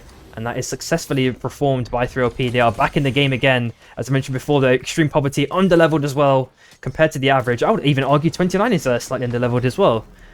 We are seeing TFR, for example, with that level 12. As they did take out QTS on that top left not too long ago. We've seen Meki with the blink as well. So that Shuffler has paid off dividends here so far from the side of TC. Luca, yeah, as I mentioned before, did pick up that frog from the Shuffler. I'll quickly flick up left side. We've seen SE Monster with 1 minute 25. He's looking for a slam maybe. Oh, slam just connect on the side of Aiden, and now everyone can finally walk in safely. And SE get outed 8th place, unfortunately. And maybe someone will try a hook here or something. There we go. So 29 looking to kill the Immorus here. Oh, okay, Mesh. No worries then. Mesh, try and get Splitgate if you can, bro. That is available tomorrow, bro. Oh, the Rain Rounds come out. Bust the Furies. Who's going to get... That's it, is the question. And to see... Okay, there we go. So Baruf just pick up the Nalt Heart. Hopefully they upgrade that little icon thingy eventually. That cube looks like some fucking old school 2000 shit there. And we're now seeing TC chill in the bush for the moment. Cookie's still that Berry Eater. And if you guys didn't already know, if you do just hang on the edge side of that bush, you will get both stealth and not trigger your Berry Eater to actually proc. So make sure if you are doing Berry Eater combo that you do that. You can still use bushes, you just have to be a bit more cautious about how you run into them. And we are seeing a crown pick up, which is about to pop on the side of NTU. So, you know, that cautious play did pop off there in the end. And the bomber runs have separated the rest of the teams now. Hawa 3LP, they're still in the game. They have got some armors now, finally. It did take them a long time, but they did pick up those armors. Good stuff for them. And I'm just wondering now, I'm wondering if Luke has ever considered putting all of his orbs of Argos with a two-way and then sending it onto a team and then engaging. Like, just doing like a load of burst chip damage and then sending it. I don't know if that could ever be done, because I guess you use up your healing buffs there. But I want to see teams do some weird creative shit like that. I feel like Luca would be the one to do that. Unfortunately, Revel gets hooked there and it gets downed, losing that important red GA from the side of TFR. And they're already instantly trying to check on that res, but TC are now on the chase against TFR. The hook does not connect from Mech there to TFR, and are dancing between about 3 or 4 teams here in the center of them. If you look at that minimap, oh my god, I would not want to be in this center position here. It is awkward and awful. Oh my god, this is bad. Oh, but Minato does manage to skirt around here. Oh, but he gets hooked by NTU. Oh, Minato, dash away. No, he's likely dead. There we go. Minato's dead. And it is just Atomics now. He has found that bush to challenge, so he should be fine for now. And TC and 3OP potentially dancing on the Blink Slam now. Hook back against Aiden. Oh, and he gets ulted by Shroom to give himself a bit of extra lifespan. The grappling. Oh my god, he dashes away. Lucky motherfucker there. Does heal up, and he can hopefully back on his team if he can. But the bush camp from L3M mean that Akalinks is likely dead here. 3OP did not foresee that one, unfortunately. I think Aiden should have just backed on his team as opposed to Akalinks and Shroom backing onto Aiden there. And they do get the hook wisp onto Akalinks, which means they should be back in the game hopefully soon. But TC are ever present on the chase. Cookies. Oh, the nice slam down buys himself a bit more time on the side of 3OP. And that Simpson Brace Beacon comes out, meaning that 3OP get downed here fully by TC.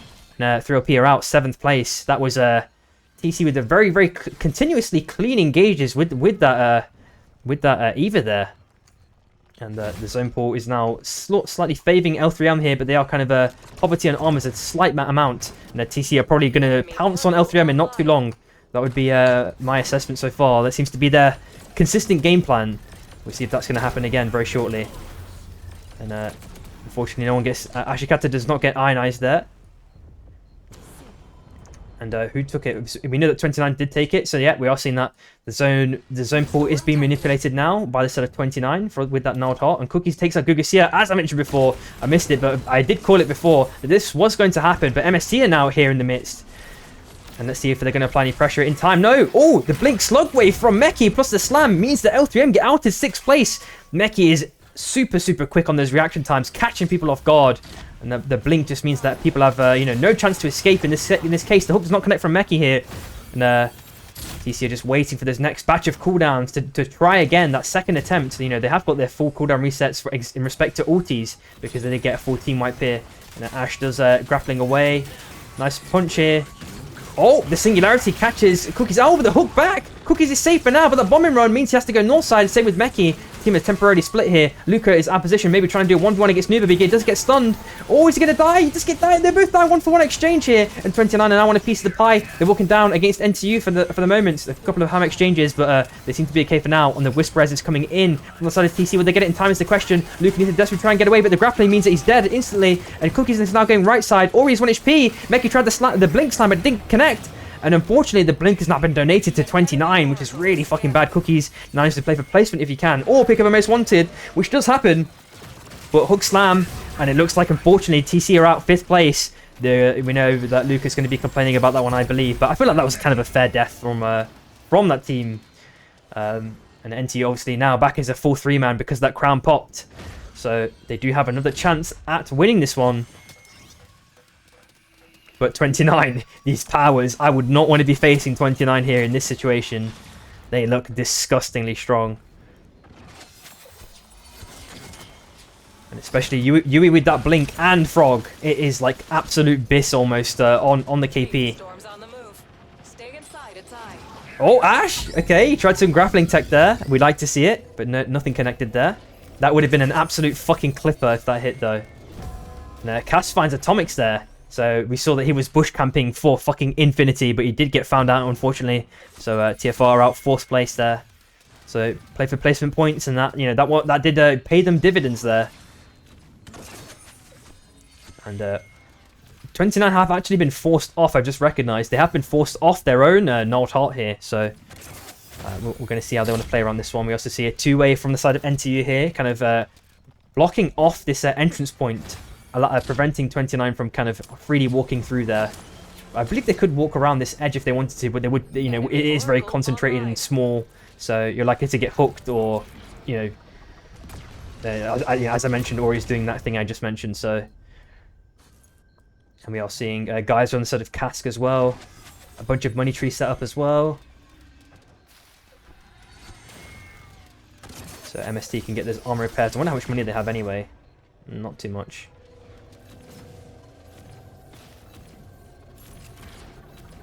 We need to see what happens now. We are obviously in Mexican standoff territory here. I wonder if 29 have any frogs. Maybe Yui's just bought a frog jump now. That might obviously, that is like a fucking 10 out of 10 call if that was the case. I wonder how much money they have actually. Oh, they got money. They got money. Ash tries something with grappling. Doesn't connect. MST slowly walking around. Abyssal Breaker coming in. Questionable. Maybe trying to force them into the bombing run. I'm not really sure. But that was easily avoided there. MST make their way full north side. The storm is closing. Oh, Yui, I think he's going to try Blink Slam here. He's not taking the damage just yet. Ooh. Okay, does not connect. I think the best play is doing the kind of hook back tech. Because you don't want to force the, you want to have that space so you can guarantee the kill without them being able to collapse and try and help their teammate. We need to see which one is the case here. 2-way is being sent out. Where is it going though? Can't see that unfortunately. Oh, there we go. They're going top left. There we go. So they have found that pocket of space there. That wall is dividing them there. The hook does not connect. And NTU being forced up with their own barrows into MST now. Anu is likely dead here. So NTU are only 2-man now. They have enough money for their own crown.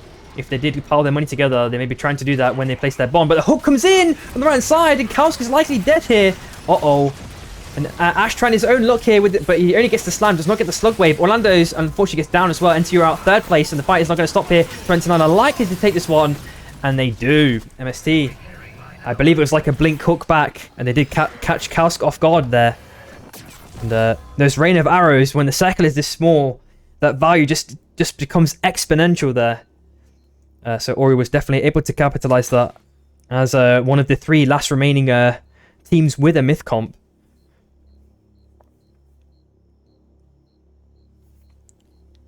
Good, good, good.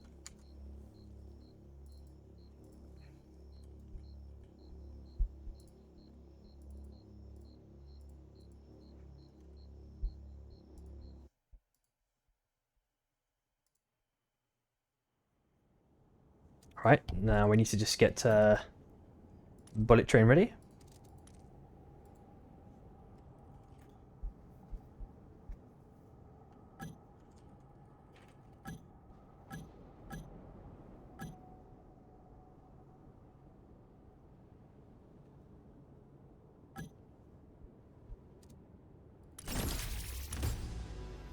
Select your hunter.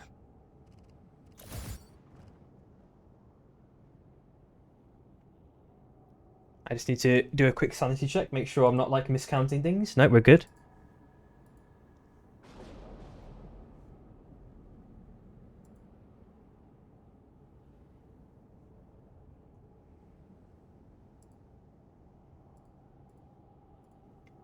Nice, nice, nice. You smell that blood in the air? You are the drop leader.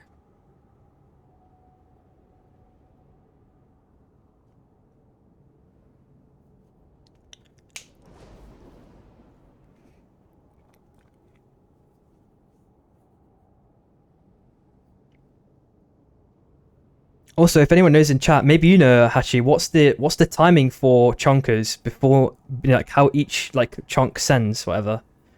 Do you know what the timing is? Is it like is it every 10 seconds or it will bounce? I know how much it bounces, but I don't know how long it is before it shoots the next one. Because maybe you could do the same tech with two-way onto chonkers, and you could send like a barrage of chonkers, and then, you know, that'd be funny to see.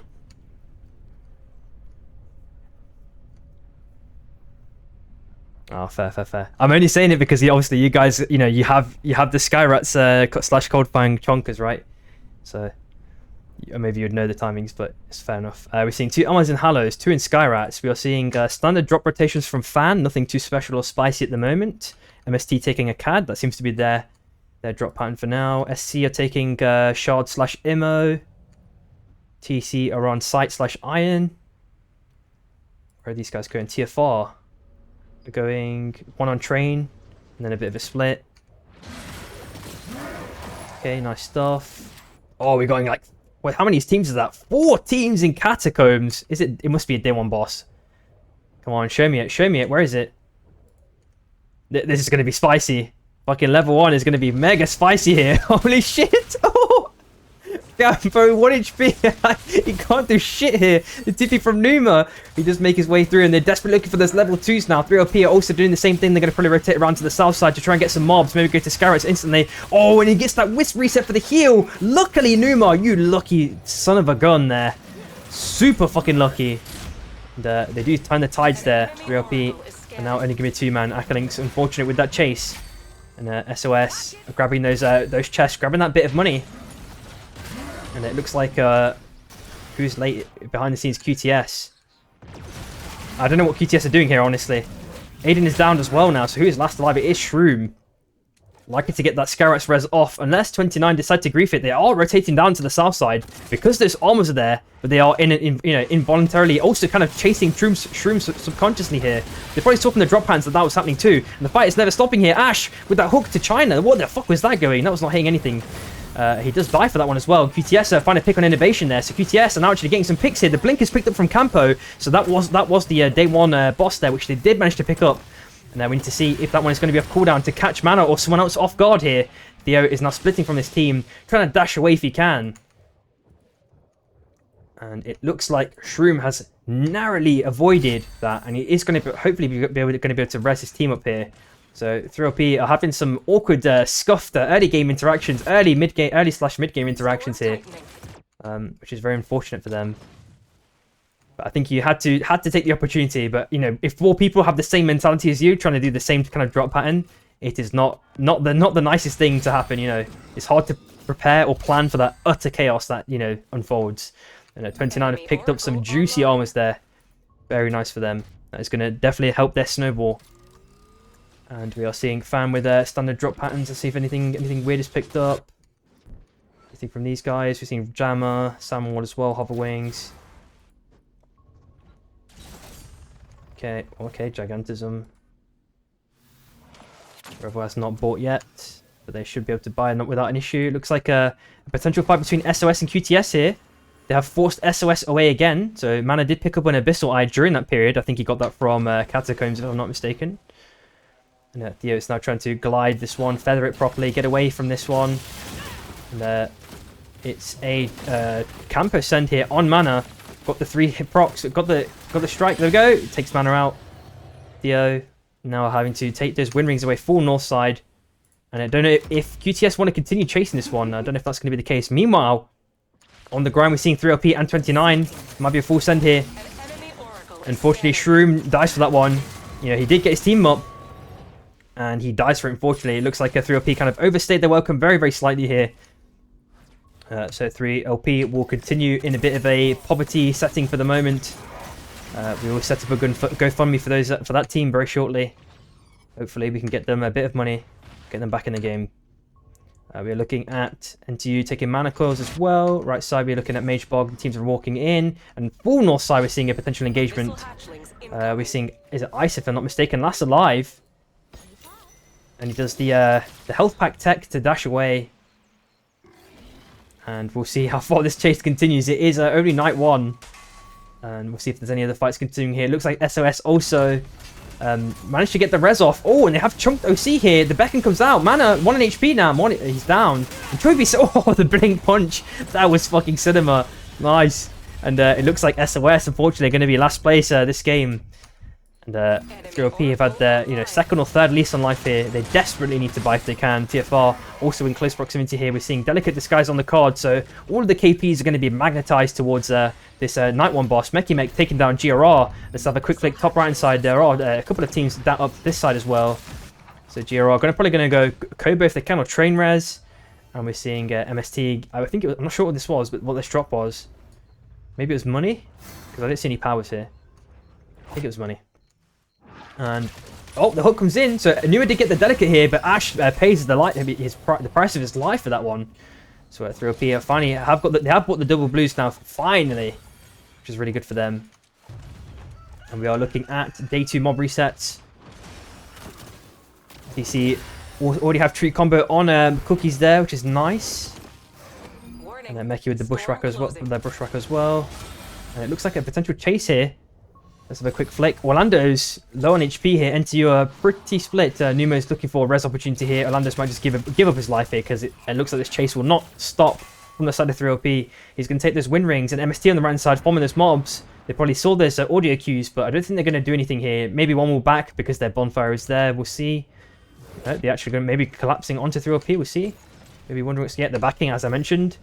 And that train is picked up at the last second on Orlando's. So, I guess it's just insurance in case Numa dies. I think Numa needs to back here desperately because giving up that Delicate Disguise is not the outcome you would want as a Void there. Oh, aggressive, doing big damage on Cookies. Cookies getting down here from the side of GRR. And a TC are only 2-man band now. So, you know, rescue sent out there for Godefroy, or aggressive here. And it is picked up at the last second. There we go, MST. And right at the same time, we're seeing OC pick up purple here. So, Fan. I've been playing extreme poverty this entire game, it feels like. I guess, what's it called? Ice did escape and get everyone rezzed, but they are now like per in the zone, being zoned out here by QTS. This is some scuffed gameplay at the moment, unfortunately. But, we're hoping the teams will get a clearer early game here, because it feels like a Fan have not been too fortunate here at the moment in these scrim blocks. We are seeing Ice escape here at the minute.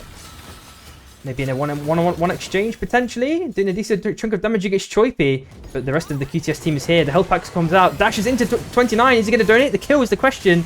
Oh, he gets spiked. And unfortunately, that is likely to be Fan out. 11th place here. There we go. Unfortunately there. Oracle online. And then we're seeing NTU. They have got everyone. No, sorry. Numa died, but he did get the Ash back up here. So we're going to see how that continues. And we're also seeing a QTS trying to look against 29 here. Choipy setting it in on Yui here. Ori already downed here, but he gets chunked down with a slam down plus auto. And OC is maybe looking now to do something. Since the Brace come back, can he get the Wisp up is the question. Beckon as well. Doesn't get the slam down. Looks like he's going to get this Wisp up. But the Hulk disconnected last second. Oh my god. Can he get the kill? But the Glider Jets are going to provide him an extra bit of time now. And Yui is managing to heal up at the last second. Grappling Slam does not connect. The grapple does, but the slam does not. And it looks like Yui has bought himself enough time to get away here. Lucky, slippery bastard. Holy shit. Good stuff there. He's going to be able to back onto his team member there on the left-hand side. There is a red pickup here. Which one is it? I want to have a quick flick, see if someone picks it up. Delicate, there we go.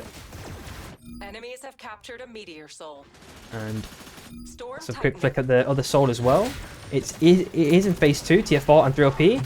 Seeing Rebel with the early / premature hook here. I'm going to have to take a bit of damage for that. QTS are now want a bit of this pie here. Rebel getting pushed into the team, but Choipy getting some auto sent on him. Unfortunately, Revel gets downed here. 3LP now, and QTS having a little mini fight here. QTS, OC, really low on HP. A big around square from Ackerlings.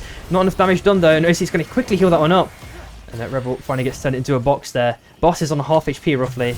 And have a quick flick up top side because it looks like the fight is temporarily stopped. The backend does not connect on the side of fire there. And we need to see. Okay, nothing else is happening for the moment. It looks like 29 did get a kill on Gugusia there. And Baruf is finishing that Wisp. Ashikata is trying his luck against Baruf here.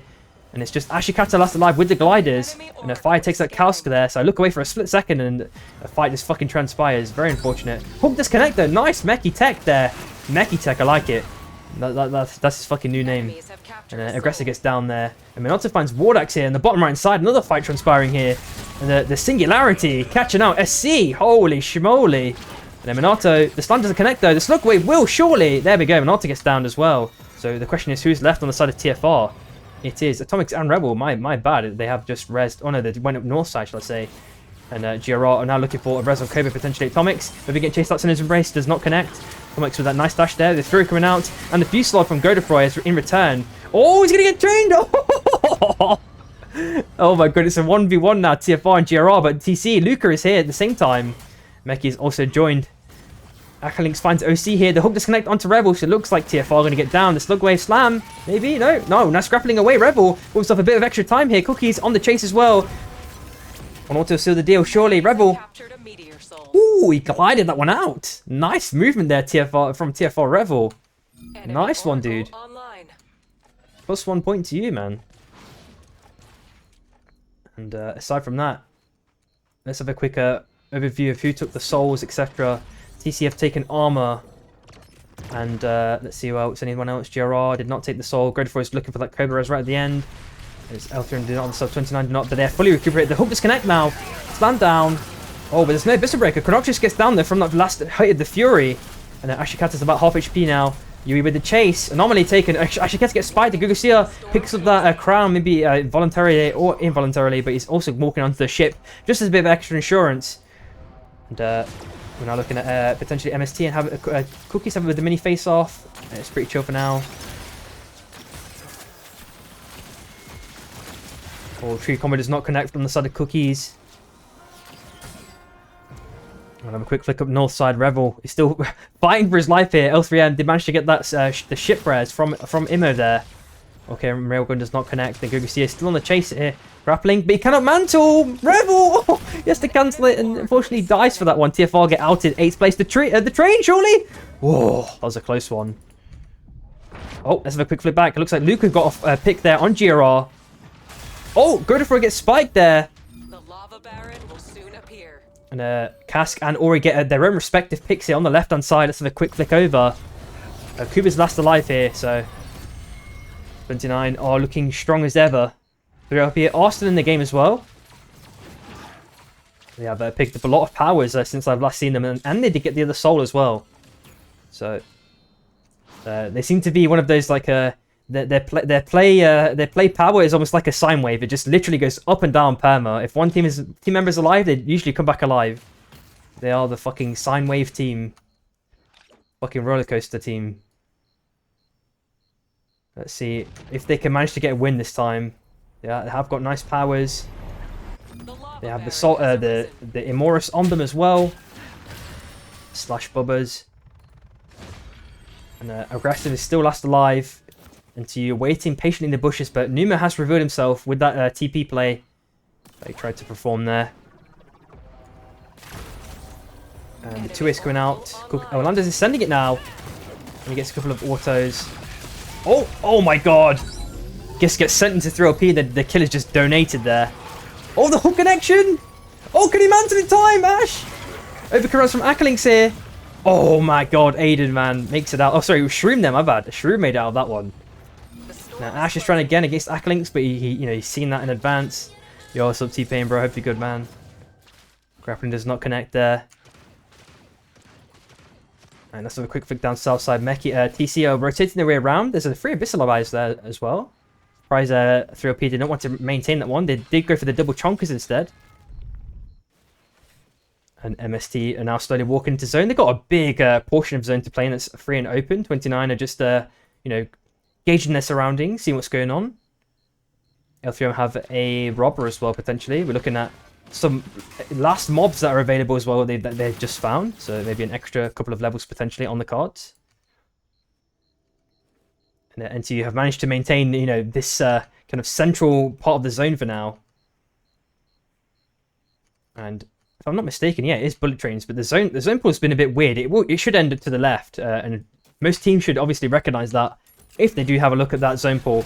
Oh, and the spike down means that Cookies gets downed here, and TC are instantly looking for some sort of res opportunity. What they're going to do? They do not have enough for a res here, or a crown res, shall I say. There is a crown to the left of them though, so 3OP maybe considering cock blocking this one potentially. And res opportunities are looking slim on the right side of this map. Warning. Storm closing. 3OP will likely be guarding this one potentially, unless they're... Oh, it's a box res maybe? But they are going to hear it, so... Yep, Aiden is waiting in the midst. I think he does realise that this is going to be the scenario that TC would want to play for here. So... Oh, the blink hook is attempted there. And Aiden does walk himself over, trying to apply pressure, make sure they cannot get that box res there. Okay, good stuff. And we are seeing the rest of the teams now potentially with an early rotate into zone. NTU have probably not been revealed in this scenario, so L3M are probably blind to this. They do not know that NTU are just waiting in the bushes. Especially a void is extremely dangerous. We're seeing triple bushwhacker as well. What is happening there? It's like they have the strat, a specific strat going on here. Especially with all these bushes going on. 3OP have now continued to reveal themselves to a TC. And they have gone down the south side now. And I think it was a two-way to get the box, but the summon napalm prevents the res from happening here. So TC have been continuously griefed here. And it looks like Shroom... Oh, he gets hooked, saved by Aiden there. Akalinks... Oh, nice dodge there, or slash evasion there. And the TC are now getting forced out. And I know that Lucas is going to be already premeditated with the screaming here. 2 Hoverwings comes out. You've seen the butterflies flying. And Luca... Oh, Luca does not make it out, unfortunately. TC, they just get gibbed there. And they are out 6th place. Could not recover after Cookies got down there. Vortex Charm does not connect, but it does force NTU into this small corridor here. And 3OP are now double sold up. Oh, that pull into the anomaly could have been spicy there potentially. I don't know if teams expect it. Oh, nice dodge there from Shroom. Vortex Charm not connecting again. Nice, a couple of autos onto Orlando's there with a bit of extra damage. Vortex Charm again. Oh, he gets the slam. Oh, Cinema. 3OP. Oh man, they take out 2 from the side of NTU. They're just waiting patiently to get that stun combo, and Aiden is there waiting with that blink slam. I feel like they've been involved reviewing that, and they got the timing fucking perfect now. Good stuff. And as I mentioned before, we do know that zone will pull towards the train. And NTU Orlando's was finally found there, so NTU are out 5th place. The MST are now trying to find a pocket of space between themselves and L3M, trying to fight for it in this case. Bond has been placed on the side of L3M. Kauskas lost a little bit of shield in this exchange so far. MST are looking like they're going to be on the ups here. The Abyss Breaker is placed, but a return of Abyssal Breaker. A big chunk of damage from both sides here. Gugasi gets down first. Kauskas 1 HP. Who's going to get the reset? It looks like Kauskas doesn't get the reset they desperately needed there. And his shield gets broken at the same time. Blink slammed there. And a hook back guarantees that Kuba also dies here. Kask gets rested at the last second. But Kask is also 1 HP. Ori sending in with Fury. Who's going to the last hit on Kask? It looks like 3OP will take that one. Akalinks gets that one. Most want to picked up. And the resist begun on Kask now. And Shroom does narrowly avoid the train there, so he will not be clipped. Luckily, the hook does come in from Yui, but no connection there. And there are 3 teams left. And we do know that Blink Slam is going to be very, very potentially dirty here, this combo. Like we've seen this combo a couple of times, this scrim block. And Baruf is already reading Aiden's mind here. The mind control has begun. And the chonkers are now correctly set up. We've got like a surround sound speaker setup going on here.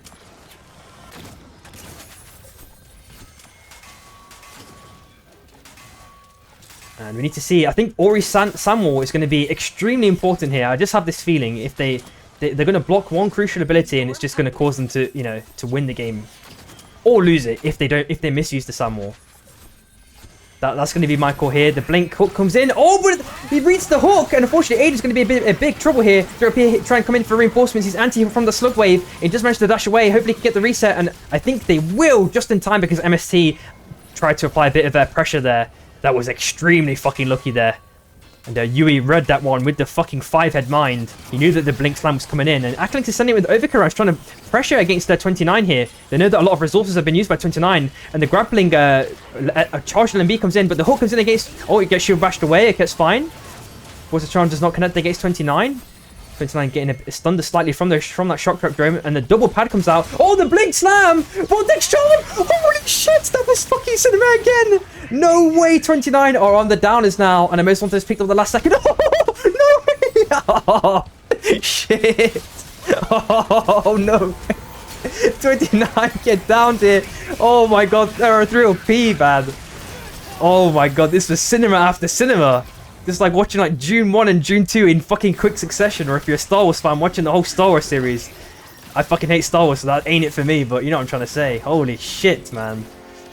No one's gonna have to... Okay, but Acklings is down here. I need to fucking calm myself down here. This is not looking too good for 3OP here. Did they have enough for a most wanted purchase? They do. Oh my god, I may be a bit of more than I can chew here, or too early. They are getting the armor's repairs in at the last second. Zoneput is favouring them. Uh-oh. Oh, this is looking spicy now. Oh, the Blink Slam, come on, you're gonna get this kill if you can. He's still got a bit of shields left. Hopefully no one does to the train. When is it coming? The train's coming soon. MST, don't die to the train. Oh, they do dodge it narrowly. Come on, come on, come on. Oh my god, my heart is fucking racing now. Let's go. We need to see Shroom get that massive Vortex Charm. He has pushed them away as a one-man here. They did 2 at the last second, trying to do some sneaky play against 3OP. They pushed them away onto this small island, at least for Shroom. Oh my god, come on, come on. Dance this one, dance this one. I'm rooting for 3OP here. They are the underdogs. I mean, Armor Recon's roughly equivalent here. Come on, no one does the train again. When that next train rotation is a bit far away in this scenario. Nice Vortex Charm. Only catches one here. No stun. And the LMBs are going to continue to be exchanged here. The zone pull is now not favouring 3OP. They're going to have to look for some other rotational opportunity here. And Aiden is waiting for that Blink Slam combo, I believe, again. But MST probably need to read this one correctly. Hopefully they do. Just like 29 did just before. Oh, Kask! No! I can't, man. And the Blink Slam, it's an even match now, surely. 40 seconds. Aiden just needs to dance this one perfectly. The summon Napalm comes in. Grapple. Oh, I can't even speak anymore. Oh my god, there's just too much shit going on. Kask, he's about half HP. Aiden needs to keep sending in this LMBs to surely take Kask down. Kask is down now. They just need to stomp the Wisp to get Accolings back up and guarantee that they probably fucking win this one. Please win this one. Stomp on that Wisp. Yes, there they go. Accolings is back in the game now. No, Shroom! Lost alive. It's a 1v1. No fucking way. I cannot believe this. I'm literally fucking sweating from this one. Shroom, come on! Send some couple more autos in. You got this. It's a fucking 1v1 for ages. Let's go. Couple more LMBs. A nice armor reset from Kuba there. Come on. He sends the ulti in. Oh my fucking god, 3OP! What is happening, man? I just unlocked about 3 or 4 fucking octaves for my voice. That was the most insane fucking endgame. Holy shit, man. 3OP taking that one. Holy fuck, man. What was this end game? What the fuck? No way.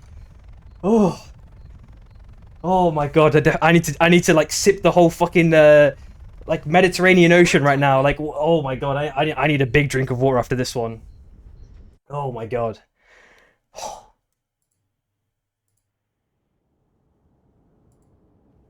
One sec. This requires a reset, man. Wait, let me have a quick flick at what the next game mode is. Oh my god.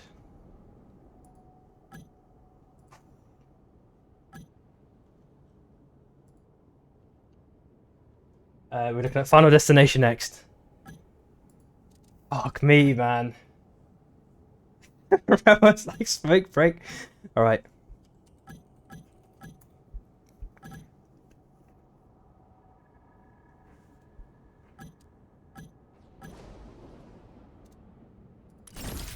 Oh my god, man.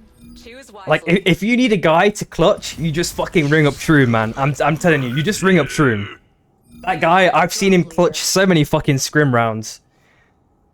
Oh my god. I need to hear the post-analysis from all of the players for this match. Like, oh my god, that was a cacophony of like 50 different things happening at once, man. If that is not getting your like neurons firing, I don't know what will. Jeez Louise. All right, I need to update the scores, man. I think I've finally recuperated after that game. That was 3 OP.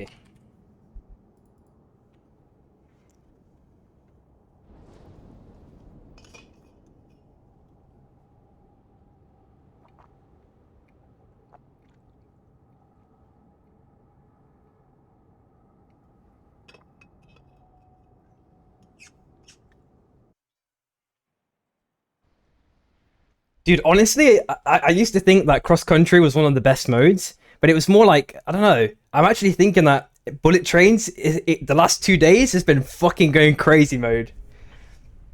I've been enjoying that one more personally. It just people are they just cannot spin both. They cannot spin both of those plates at once. They just can't. Like they only spin one plate, and it's like, oh, we're either fighting or we have to dodge the train. Like, and if they try and do both, their mind just fries there. Seeing 3 teams here on grind, so maybe a day 1 boss.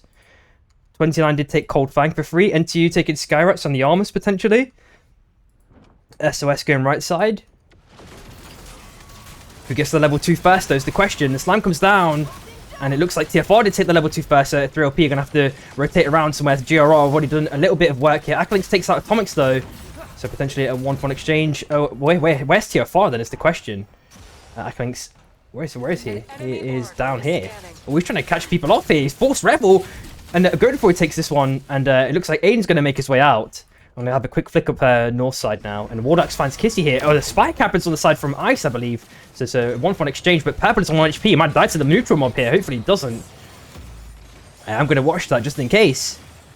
Okay, he does make it out of that one alive. Good stuff. And wait, are they continuing the engagement? Yeah, it looks like Ice sent it over. Oh, Monster 1 HP. Does have to dash away at the last second. Oh, one more LMB or slash RMB here. We'll take out the balance, but he does get healed up by the Orb of Vargas. He's back in the game now. And Monster is now chilling behind that wall. And he is out of source. 1 auto will seal the deal. There we go. And Le Balance is last alive. So SC are looking to be out last place, I think. Oh, he actually takes down Purple there. I spoke too soon potentially there. And we'll see if he can dance this Orb of Vargas correctly. Maybe he can even start to take on Ice potentially. He's really preventing that Wisp Res there. So he's taking over control for now. Okay, so how long is he going to last? The Becca comes in with no connection. He finally dashes away looking for that ship res. And the balance really ideally needs to get the fuck out of town because that res is going to happen first. We'll see what happens there shortly. I'm going to flick back down south side. Looks like NTU and GRR did continue to fight. The armors were picked up as they went from Skyrats back up to the grind. The Dagger comes in back onto his team now. So GRR are fully reunited again. And NTU is sending it in. I'm surprised Aggressive didn't do a slam there. NTU Ash without any slam connector either. Godefroy does have scale here as well. So he can buy himself a bit of extra defensive utility should he need it. He's 80 strafing like a god for the moment. Oh, he doesn't get the hook on him. And he does manage to feather that one correctly. Gets out of that one alive. And Gerard do manage to fully reunite again. Hook does not connect either. They look like they should be able to get away with this one. Oh, fire. Uh-oh. Oh, fire gets down here. Oh, the hook. Oh, wait, what's happening? Oh, the stun does not connect. And NTU. Oh, no. He's just going for a last alive now. He's going to dag away. Maybe we go for a suicide res or something along those lines. We'll see if that's going to be the case. Meanwhile, right side, we're looking at Mana really low on HP in a fight against L3M. So Gugusi was really low on HP here, and Thea was trying to fight for his life, but it looks like Ashikata or Gugusi will still want auto there. So it's a 1-for-1 exchange so far, and the lever's not even been pulled yet to get Shogi available. And Gugusi gets absolutely dominated here. Oh my god, Ashikata last alive, and SOS with the clean last fight there, and a couple of emojis. I'm sure they are friends behind the scenes, Smile, XD. But there we go. So one team is already out there, unfortunately. And GRR, they've still not managed to get that res off. And UE has managed to pick up a glider here. And now they're potentially fighting against TFR.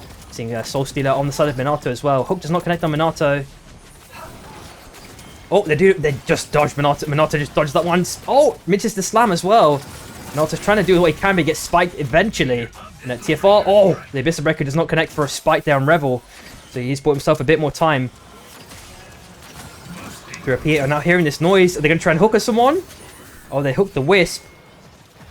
Not ideal. Vortex Charm. Oh, 2-man, but doesn't really do too much there. Hatchlings are spawning soon. And Baruf has nearly lost his shield there. His shield is now broken.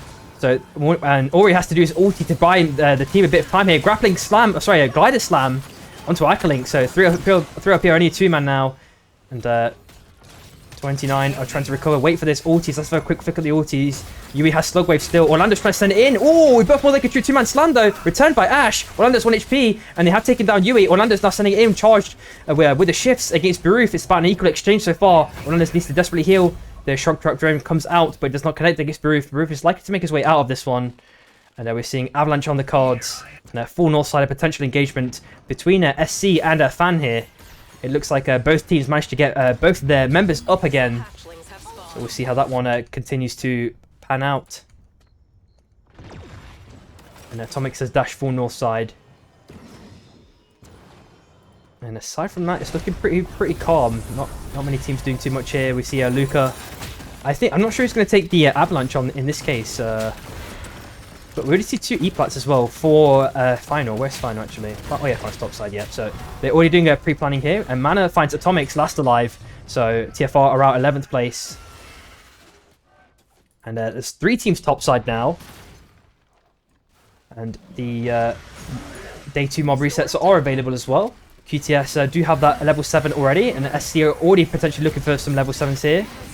Now, the Becca and Sinner's Embrace are coming out in full effect here, but unfortunately OC gets caught out. His team is not really close by him at all. You're seeing Campo with the Rewinder as well, which is a pretty nice pickup, and that Wisp is definitely going to be guaranteed to be finished here. So we need to see how all the other other teams are planning to play in this Abyss here. 3LP are trying to fight against SOS. It's going kind of even so far. Some will placed by Mana now. Aiden does get a spike at the last second. Acolyte's taking out Mana. And Theo is last alive now. In a very, very quick turn of events, the 2-8 comes out. Aiden, did he get the slam? Oh, that would have been a cinema if he got it. Unfortunately, he does not. And Theo is still trying to glide away if he can. He has Masamune as well, so it would be a nice pickup potentially for one of the team members of 3LP if they get it. And the Slugwave comes out, but it's not enough. Unfortunately, SOS get outed 10th place there. 3LP having these kind of shaky fights, but they do manage to turn it around like almost every time. Oh, spike grenade here on Campo. Big nice arcane railgun there. Bit of extra damage onto Campo. And OC's trying to kind of flank play it since Embrace was beckon. Does force Wardax really far away here. And the Balance is now trying to do his own Sinner's Embrace. Monster also with the reinforcements with the ulti.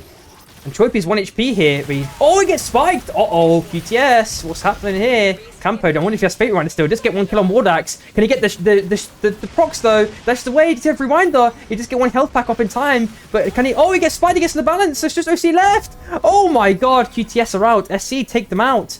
QTS out 9th place there. You are seeing Visol on the right hand side and Shrapnel Soul just bottom left of Dawn Caps, and there's 2 teams potentially fighting here. Another team fight also going on there at the same time. Hook does not connect on the front side of Aiden. TC and 3LP are looking at each other at the moment. And there goes the Avalanche, and now 3LP will have to walk away, try and find some cover. Oh, nice stun onto Cookies there, but not much follow-up. That Eva Orb is healing things up instantaneously there. Oh, the hook does finally coming from Aiden, and TSC are looking for reinforcements. Slugwave comes to this Embrace, does not connect on the side of Luca. And grappling as well gives Aiden a bit of extra breathing room. Enemy Oracle online. Cookies is half HP, but that is rapidly healed up again. As these two teams continue to dance amongst each other. I want to quickly flick to the left-hand side because it looks like the fight had never stopped there between GRR and Fan. And Sin's Embrace is coming in with the Fan, the Ice ulti. Godefroy staying with Fusillade. Fusillade now returned on the side of Akissi here. Daggers to the right of Godefroy.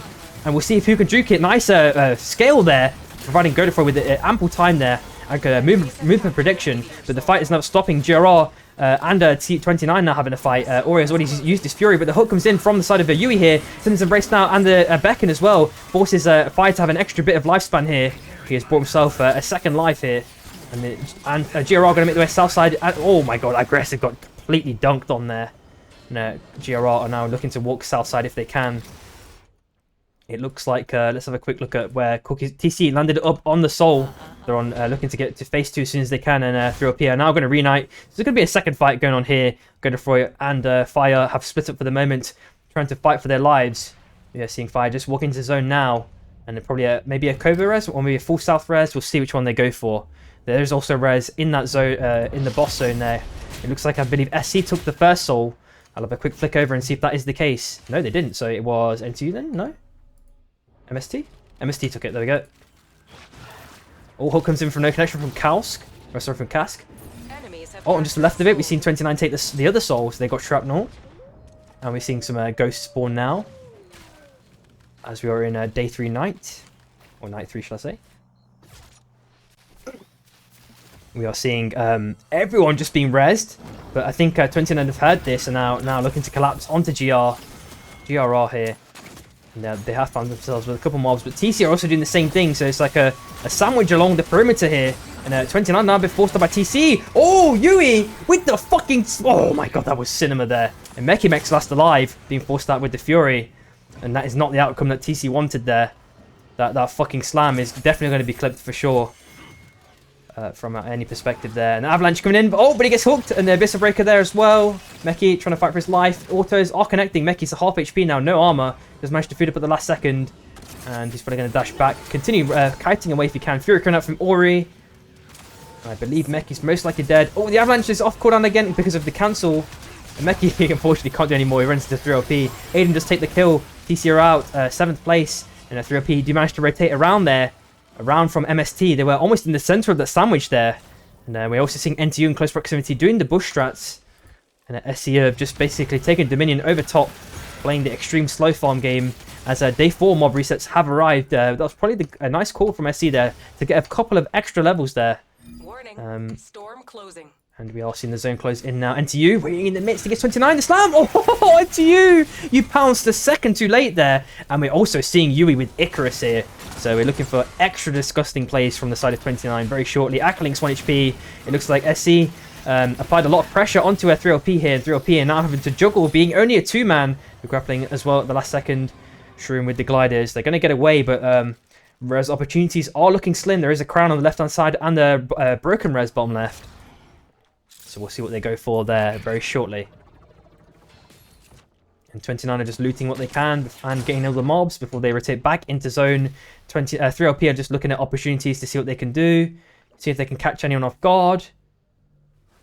And they're just getting a lot of info here. Now Aiden has finally revealed himself to 29. Through his getting the armor repairs. And Aggressives finds Orlando's here. So the engagement went sour for NTU here. And they're maybe going to take win rings, go north. They have E-Plat. They do not have E-Plat either. Which of the remaining teams have prepared carefully here enough? SC do not have a Plat or Penguin. Aggressive have... GRR have 2 Plats here, so that's pretty nice. Let's have a quick look at 29. They don't give a fuck about this zone either at the moment. Neither do MST. But maybe the game is over before it goes full of this. We'll see if that is the case or not. And GRR have taken over control of that bond that SC used to have control over. And NTU have picked up a most wanted. 1 minute 40 left roughly. SC are now trying to dance around these win rings. And they're now danced onto Bubbers. And Baruf is now there on the defensive measure. Nice Abyssal Breaker doing mega damage onto SC here. Slam does not connect onto Monster. Nice air blast. And Monster's bought himself a lot more life here. Oh, 1 spike is already caught now from the side of 29. And SC are now juggling as much as they can. As MST now are in the play. And they do a nice Abyssal Breaker onto Yui there. Yui's down. He's now lost that Icarus / Avalanche here. And looks like MST will probably take this boss. I wonder if 29 have enough for a most wanted. They do. They are fucking rich as fuck. Holy. And the win rings are going to consistently be played by SC here.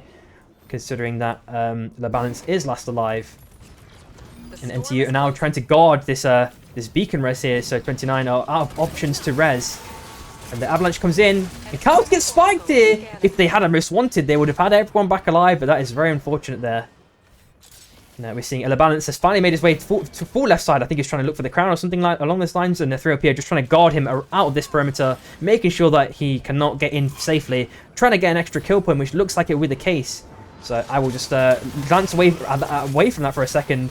And Ori gets downed here. So who's at last alive? Baruf last alive. Cask on the chase now. And 3OP also want a piece of the pie. And Akalinks is trying to do as much damage as he can. The ulti disconnect from Shroom. The Jelly is also there as well. Buying Baruf for an extra bit of time. He just skirts around back into zone now, right at the last second.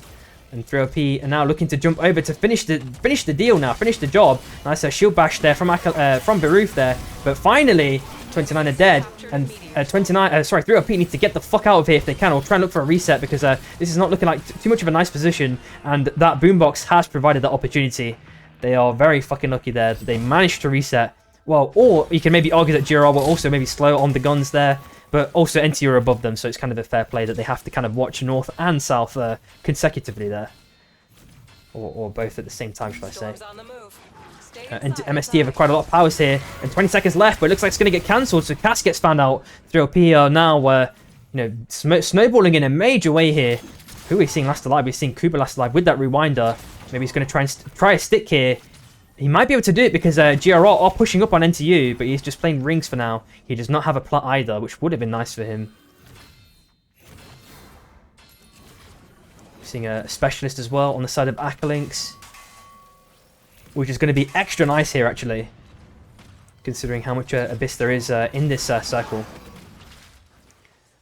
And I'm wondering if Numa wants to maybe try a TP play onto this, potentially, or this, if they do get pushed down south side, but obviously the circle does favour them majorly here. They're in a pretty chill situation, having that height as well. Now 3OP are maybe trying to fight their way onto height here. It looks like 3OP are forcing GRR to the right-hand side for now. And 3OP are stealing the bond too. Backend does not connect. As I mentioned, Numa was trying that play as I just mentioned before. But it doesn't really get a connection at the moment. And Kuba's now walking his way in, trying to look for an opportunity, and he does dash back onto those win rings, which he's going to have to keep playing on for now. Actually, how much money does Kuba have is the question. I'm going to quick flick over. Hopefully a fight doesn't transpire. 7k, so if he does manage, I think he was maybe trying to why doesn't he go to that shop? He can go shop and then most wanted. Maybe he doesn't want to do that, I'm not sure. I'm sure he could do it when okay, maybe it's not, maybe he can't do it now anymore because the circle's kind of closing up, but oh, the blink slam! Well, not blink slam, but the slam down on. Oh, the hooking as well! Since Embrace does not connect on anyone, and Shroom is low on HP here, anti-healed as well. Boombox comes out, and then NTU now pushing down onto 3LP here, but the Boombox is providing them with an extra bit of survivability. Just at the last second, it does expire, and they have made their way to the left side. Very, very close encounter there. A nice hook by Aggressive to initialize that whole play there. But now Aggressive has now been hooked by Aiden. Slam down, Slowwave surely, and Aggressive is down. The Wisp is now hooked by NTU. So they're going to finish that Wisp. And Cooper is now finally starting that wet res. I wonder if NTU are going to get pushed up north side. And as I mentioned, that Most Wanted is bought there finally. 1 minute 30 roughly. During that chaos, he found that right pocket of time to do that. 1 minute 45 for GRR, their Most Wanted. They do have an E-plat to play on, which Godefroy will likely use very shortly. Oh! Who's getting hooked here though? Hooked slammed. It is Akalinks, if I'm not mistaken, yes. And Akalinks is desperately trying to get healed up by Shroom, but it's not enough. Akalinks is already down, and he's already a box as well. Shroom and Aiden. Aiden has to pick up the Most Wanted last second. He has no boombox anymore either. He has grappling. He can maybe do a grappling slam onto Kuba. That might be the case. Oh, but he gets hooked by Aggressive. And the ulti from Shroom actually buys him a bit more time here, but it looks like 3OP are on their last legs. Shroom last alive. He does use the gliders, but he's got the wind ring to play on. That is still in that circle.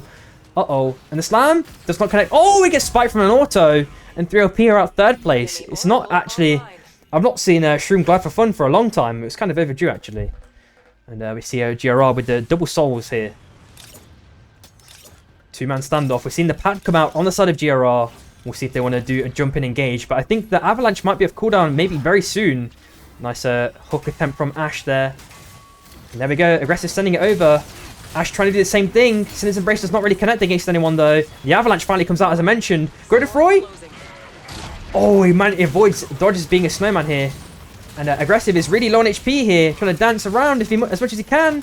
Orlando's one auto. There we go. He just get the auto. E-Plat's placed at the last second by Godefroy. And I wonder if he's got Fusillade is the question. He does have Fusillade, saving it maybe for a big opportune moment. The defensive dagger now placed. Already popped actually. Ash has now made his way back onto that small island. And I'm not sure if they've already popped res here. No, sorry. They're all three-man. Never mind. Excuse me there. Numa is now dancing around left side between themselves and GRR.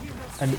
oh, nice slam down. Godefroy setting with Fusillade finally, as I mentioned. He's waiting for that right pocket of time for everyone to use their CC. And he's getting big damage on it there. Now, I wonder if he can get a triple reset. It's not possible because Ash gets the slam down. And NTU are taking a game 5. Damn. So it was a messy fight, but you know, Go Destroy he played it really well at the end. You know, he waited for the necessary cooldowns to be down, and then executed that fusillade at the right time.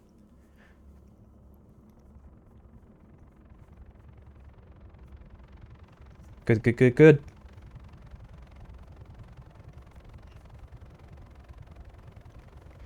Storm tightening.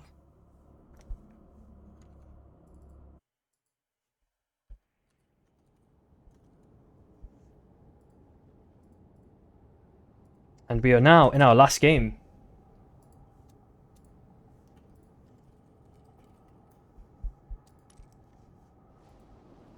And we're in cross country. Bang. Boom, let's go. Select your hunter. You smell that blood in the air?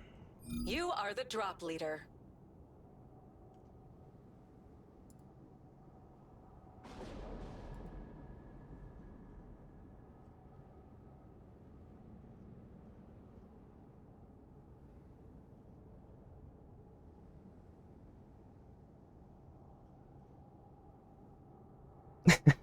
I'm just having a quick read up on the...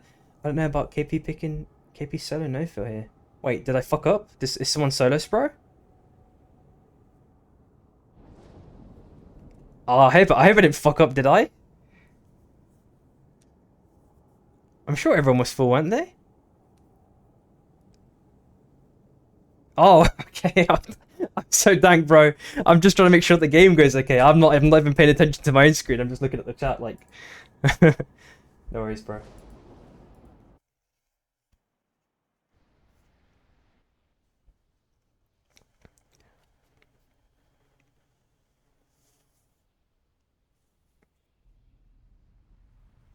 Nice, bro. I'm glad you guys enjoyed it, man.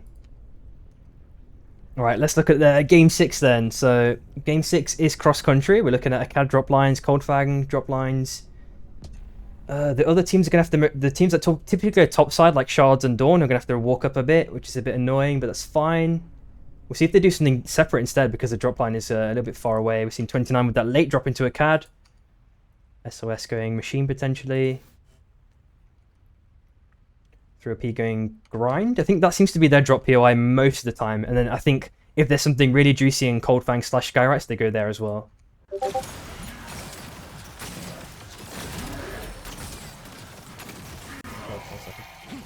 An enemy oracle is scanning.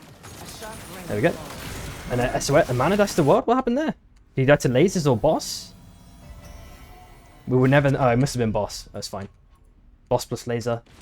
Still good. Oh, we see Boombox on the cards here for that day 1 boss. And Fan did take the level 2 early though, so they might be able to force QTS off because their QTS are a little bit too slow at taking this. They're desperately trying to get the orbs on for that level 5. Or 4, should I say. They do take it. And they're going to take the Boombox as well. They didn't even grab the Boombox, but they do need to apply pressure as well now. Okay, they have got it now. There we go. And now Fan a slightly split here. Nice Campos. Oh, Campo with the clean play. Taking on ice there. And Kissy's trying to do as much as he can. Campos dashed over with the follow-up. And aside from that, it looks like it's going to... Oh, no, they're probably going to keep chasing. Okay, there we go. Choke with the punch. And Kissy's likely dead here. There we go. And Purple's now looking for a res opportunity, but it should be pretty chill. And we're seeing Aiden really far separated from his team. Not bought yet either.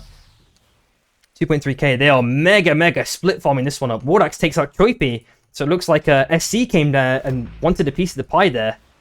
And QTS. OC is last alive now. So I feel like they kind of maybe lingered too long on that chase. And they kind of get... Oh, no, he gets spiked. Oh, that beacon provides him potentially with an extra bit of time here. He needs that Orb of Argos to give him an extra bit of life here. I'm not sure if his Orb is bugged or something because it's not healing him. It has no radius around him. Oh, please. Can he get out of this one? Oh, he healed up at the last second. Is he aggroed? Oh, no. He tried to dance as much as he could. But both of them are aggroed there, so only Monster can get the shards, etc., which they will likely get. And QTS, unfortunately, are out last place. Oof, that was unfortunate there. And we're seeing a 29 slowly rotate the way back into zone. It's going to take them a while. And Fire finds Akalinks there. And who's left alive? Whoa, no. Boombox was picked up, but he's lost it. And Akalinks is also dead. So, oh man, 3LP, the split. I swear, whenever they split farm, they just end up fucking dying, man. It's not good. And we've seen double Berry Eater, man. Mega vegan mode on the side of Revel here. Just find Numa. Or Atomic still, shall I say. And Soul Stealer on the side of Minato as well. Orlando's going to take those rings. And probably split farm. I mean, sorry, not split farm, but just go split. And then Ash is going to go Koba. Chill, chill, chill. Shroom is doing Desert Res. I wonder if MST are going to be cringe and go down. No, they're just going that sand wall there. And let's see if the chase is continuing. Minato finds Orlando's. So I think they tried to back on each other. Oh no, he's trying to res there, I think. And Ash is now going to finally get to Koba. 50 seconds until nighttime. And 3OP are back in the game. Desperately looking to buy. Let's see a look at the money. So grappling is purchased over. Okay, he's got double green. Okay, it's good enough, I guess. And gliders, scale, and chonka. The typical setup that you'd expect from a Southside loot. And aside from that, apart from a QTS dying, most teams are kind of just doing the standard farm up here. But once those next couple of zones start coming in, especially, if you look at this bottom lip, there's about 3 or 4 teams here. So, and there's also 2 teams here as well at, what's it called, Vaingrove here. So we need to see what bosses spawn here. I think we're seeing a Bolt being taken here. We've got Tree Combo as well on Beruf, nice. Some armors picked up as well. And we're seeing Red Book and Endless Reaper here. Oh, full south side. Looks like Ashikata got found out by 3OP. And the Wisp is also finished. And Guga C is now fighting for his life. Chronoxus also doing the same. Trying to dance away from Shroom here. And SOS are waiting in the midst. Chronoxus is probably out of source. Unfortunately, L3M are outed. 11th place there. 3OP need to recuperate kind of fast here. Maybe rotate around the left side. We'll see what they want to do here. SOS are kind of gatekeeping for now. They can also anomaly over, so 3OP need to be observant of this. Oh, they're sending it on! Grappling Slam! Vortex Storm does not get a big connection though. And Amanda's sending it with ulti. Nice knockaway back there by Akalinks. Evic around. Okay, there we go. Get that Wisp finish. Well, that sended. They were even poverty on armors, but they just fucking reversed it on them. Agent has the biggest fucking balls in the game. Guaranteed. There's the certificate, man. Holy shit. And full south side on the train. Looks like there was a train rotation attempted there by SOS, but 3OP were hot on the heels there. And then now caught Innovation off guard. So it looks like an Abyssal Scale slash GA is going to be going to 3OP once they continue this chase and seal the deal there. Come on, there we go. Innovation's also down. I'm going to quick flick up top right hand side. We can see 29 and NT having a quick engage here. A couple of autos being sent. Abyssal Breaker in, and it looks like Numa is caught with his pants down, but he's getting hooked away, luckily by Ash. And he lives for another day. Nice stuff there, and 3OP are just looting the remaining goodies or mobs on that south side as we are looking at day 2 mob resets. Fan are playing the slow game after that initial turbulence that they've been having in previous games. It's nice to see them, not be out 12th or 11th here. So I'm hoping that they can keep accruing power and then play some nice macro. It'd be really nice to see them getting at least like a 5th or even better. Let's hope that they can do that this game. I'll be keeping a close eye on them. We're seeing a Masamune on the train as well. A scan coming out from GRR, so they do know the majority of team positions here, unless someone has Jammer or are hiding in bushes. We're seeing Fixer on the side of Meki as well. So a really nice econ pickup there. And MST have also just scanned, so they know that Fan are on the left-hand side, so we'll see if a fight transpires there shortly. We're seeing Boombox on Wardax.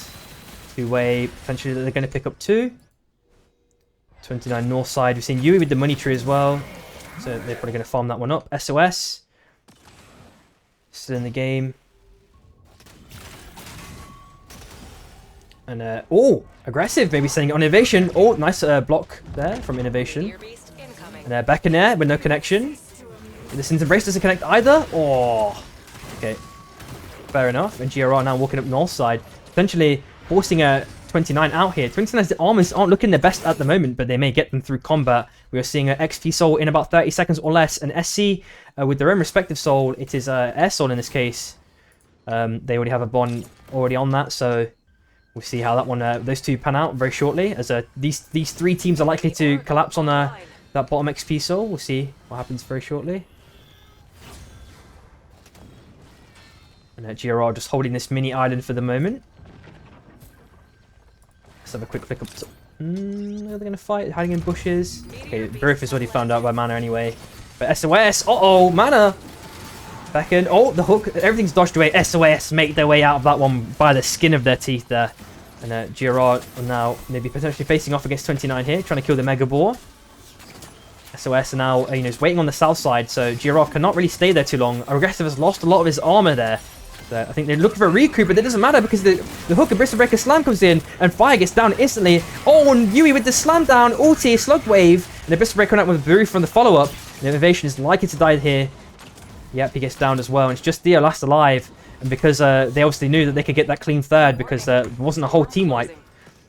And unfortunately, I think he got TP'd onto the train, so the train took like one. No one took that soul.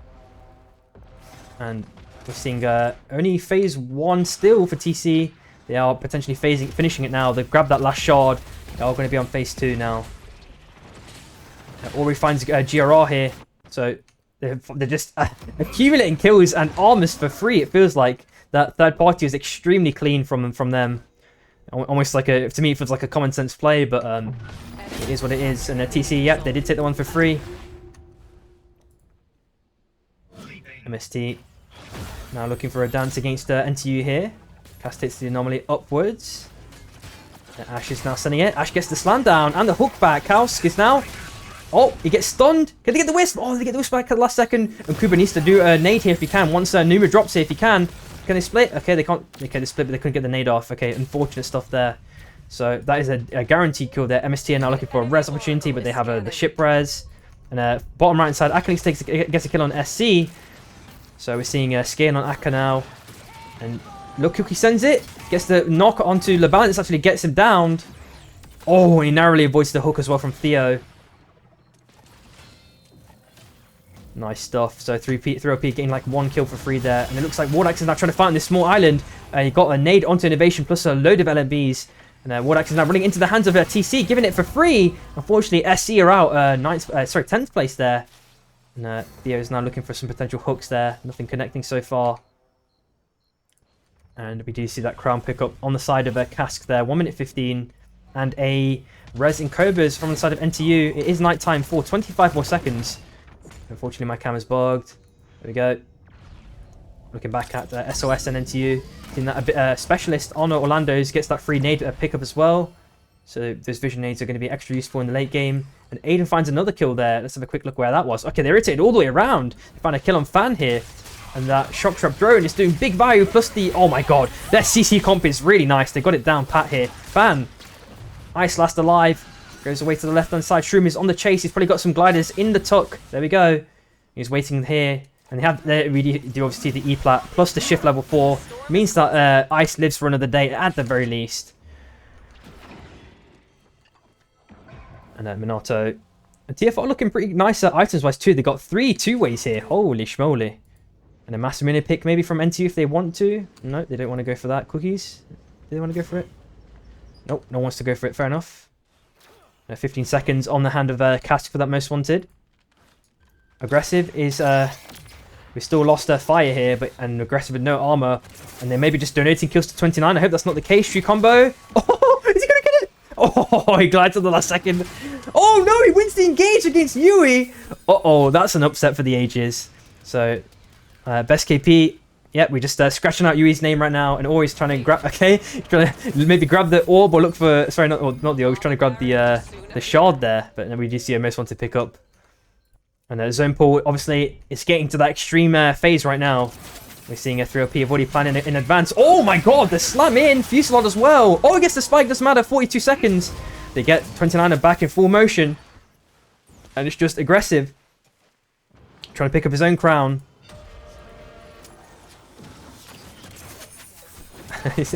Okay, tried some opportunistic hook there. He wouldn't be able to mantle anywhere either, so he's going to make his way around though. Maybe into Ice. Oh, he's going to donate the kill to Ice maybe. Slam doesn't connect.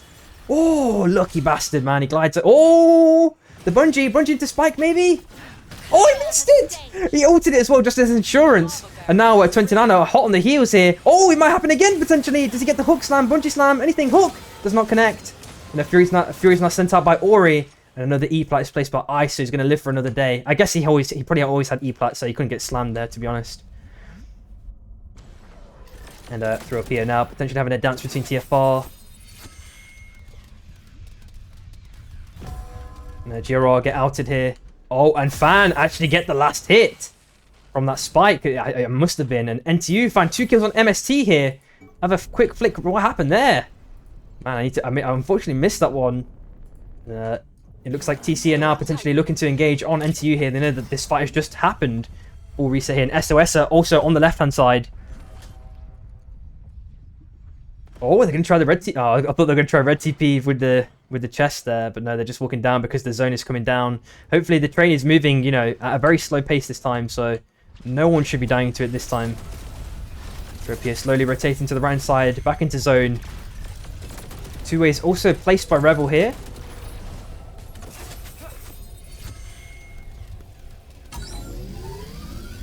Are they going to take it? Is Rebel going to try anything? No, only hook only. And maybe a grappling slam from Aiden. The 2A is now already used by Rebel, so it's going to be on off cooldown. And they're gatekeeping Fan now, so Akalinx is sending it on Purple alongside the rest of 3LP. And Mana finds Numa here, so potentially 2 fights going on. I'm going to have a quick flick down onto the right-hand side because there's mega fucking chaos here. Orlando's gets slammed into the lava. Can I get the Wisp hook up from the side of Ash? Ash last alive, running into Fan here.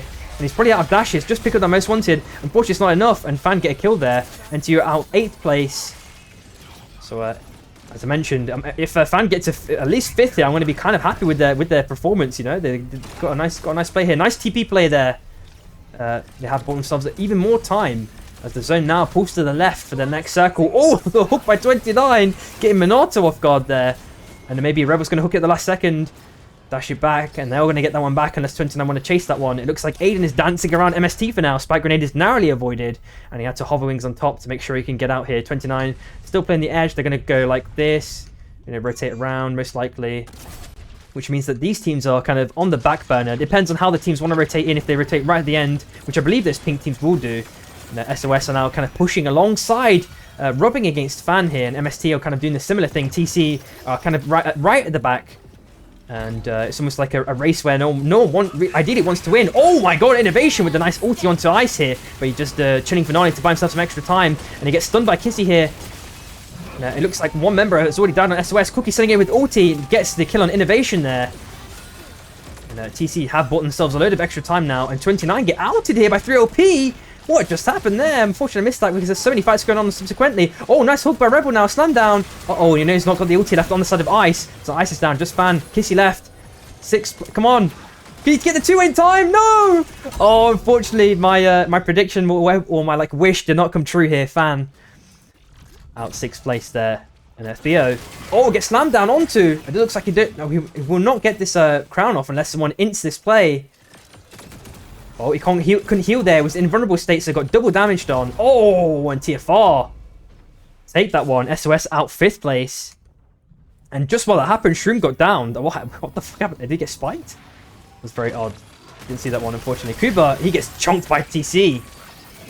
Oh, and at the same time, Luca gets hooked back, but manages to escape with a sliver of HP. Akalinx sending a chunk of damage onto TC. And Akalinx is dodging everything for now, but gets found at the last second. And what if he's got scale? Doesn't have scale. Gets down. And Shroom has started the heal on him, but it gets cancelled by Rebel stepping on him. Oh, but the Wisp gets hooked back, and Akalinx is no longer going to be able to get rezzed. So, although when he shops in close proximity, there is one far left, which I believe Shroom is probably going to go towards. He doesn't have enough money, but the request can come in, and they can get that res off. Cask is last alive on the side of MST, so he's playing for his own life. He does have Penguin to play for that extra ice in the Abyss, so that's likely what he's going to do. 1 minute 58, there we go. And Atomics is now killed Mechimax, so TC are on the downer here. Punch comes in, knocking Rebel to China. And he should be okay for now, actually. There we go. Cookie's taking a bit of damage. Nice punch away against Rebel again. Boombox plays the last second. Oh, very nicely timed. And everyone's desperately trying to heal there. Punch comes out, knocking them out of the zone. Oh, the grappling back, it doesn't connect. Unfortunately, Rebel, come on. He can mantle back, and Atomics is a TFR still in the game. But the Beacon comes in. Meki get the spike down onto Atomics. Unfortunately, hook back as well. Meki's ever clean with it. And Rebel is still alive with a slither of HP. Grapples at the last second. Can he escape is the question. Unfortunately, gets autoed down. And the last alive is, who is it again? I fucking can't remember the fucking roster. I'm retarded. Unfortunate. There we go. Minato's still alive. And he's still surviving the slither of HP. Cask! Oh, he misses the slam. And that mob punched the Penguin. Holy. Cool, Peter. And we need to see if Minato and Cass can dance around this one. He's hitting those RMBs. Oh, one or two more RMBs. are going to seal it here. Cask is trying to dance around, fight for his life here. Shroom finds cookies here, so we know that that res did occur now, finally. That crown did pop. And then Minato is now... Oh, most one's picked up here. And 2-8 dropped. Penguin is also still being utilized by Cask to rotate around into that next circle, which is going bottom right now. Minato is kind of following the lead in a kind of delayed fashion for the moment. Cask is sending it back, misses the slam, and he's probably getting done it. The kill to TC. Slam doesn't connect on the side of Meki now. They're both desperately trying to get this one if they can. Nice knock away. He is ionized as well, but does not take advantage of it for the moment. I'm surprised Minato is dancing this one and Cask. Got 2 stragglers here. I wonder if either of them have enough money. Nope. Minato. Nope. Oh yeah, 6k actually. Slam doesn't connect. Oh my god, they're both dancing around each other. Okay. They're both out of armor here. It looks like Cask might die here. I have a feeling. Oh, but the hook does connect. He's going to get the slam down. Is it going to matter, though? Who gets the extra KP? Cask does take down Minato. Cask is still alive. Gets hooked back. Oh, it looks like the most wanted might get cancelled unless Meki does something crazy here. Oh, he's gone in. They couldn't get the stomp. Oh, Luca gets stinging at the last second. Oh, my God. 3OP taking that last game. And I know we're going to hear endless griefs in the Discord from Luca saying it's X-Pesa grief this or X-Pesa grief that. But yeah. It is a 3OP taking that last game, game 6. We are finished for this week's Scrim block. Thanks everyone for watching and chatting and stuff like that. And we'll see you guys hopefully next week. Peace out.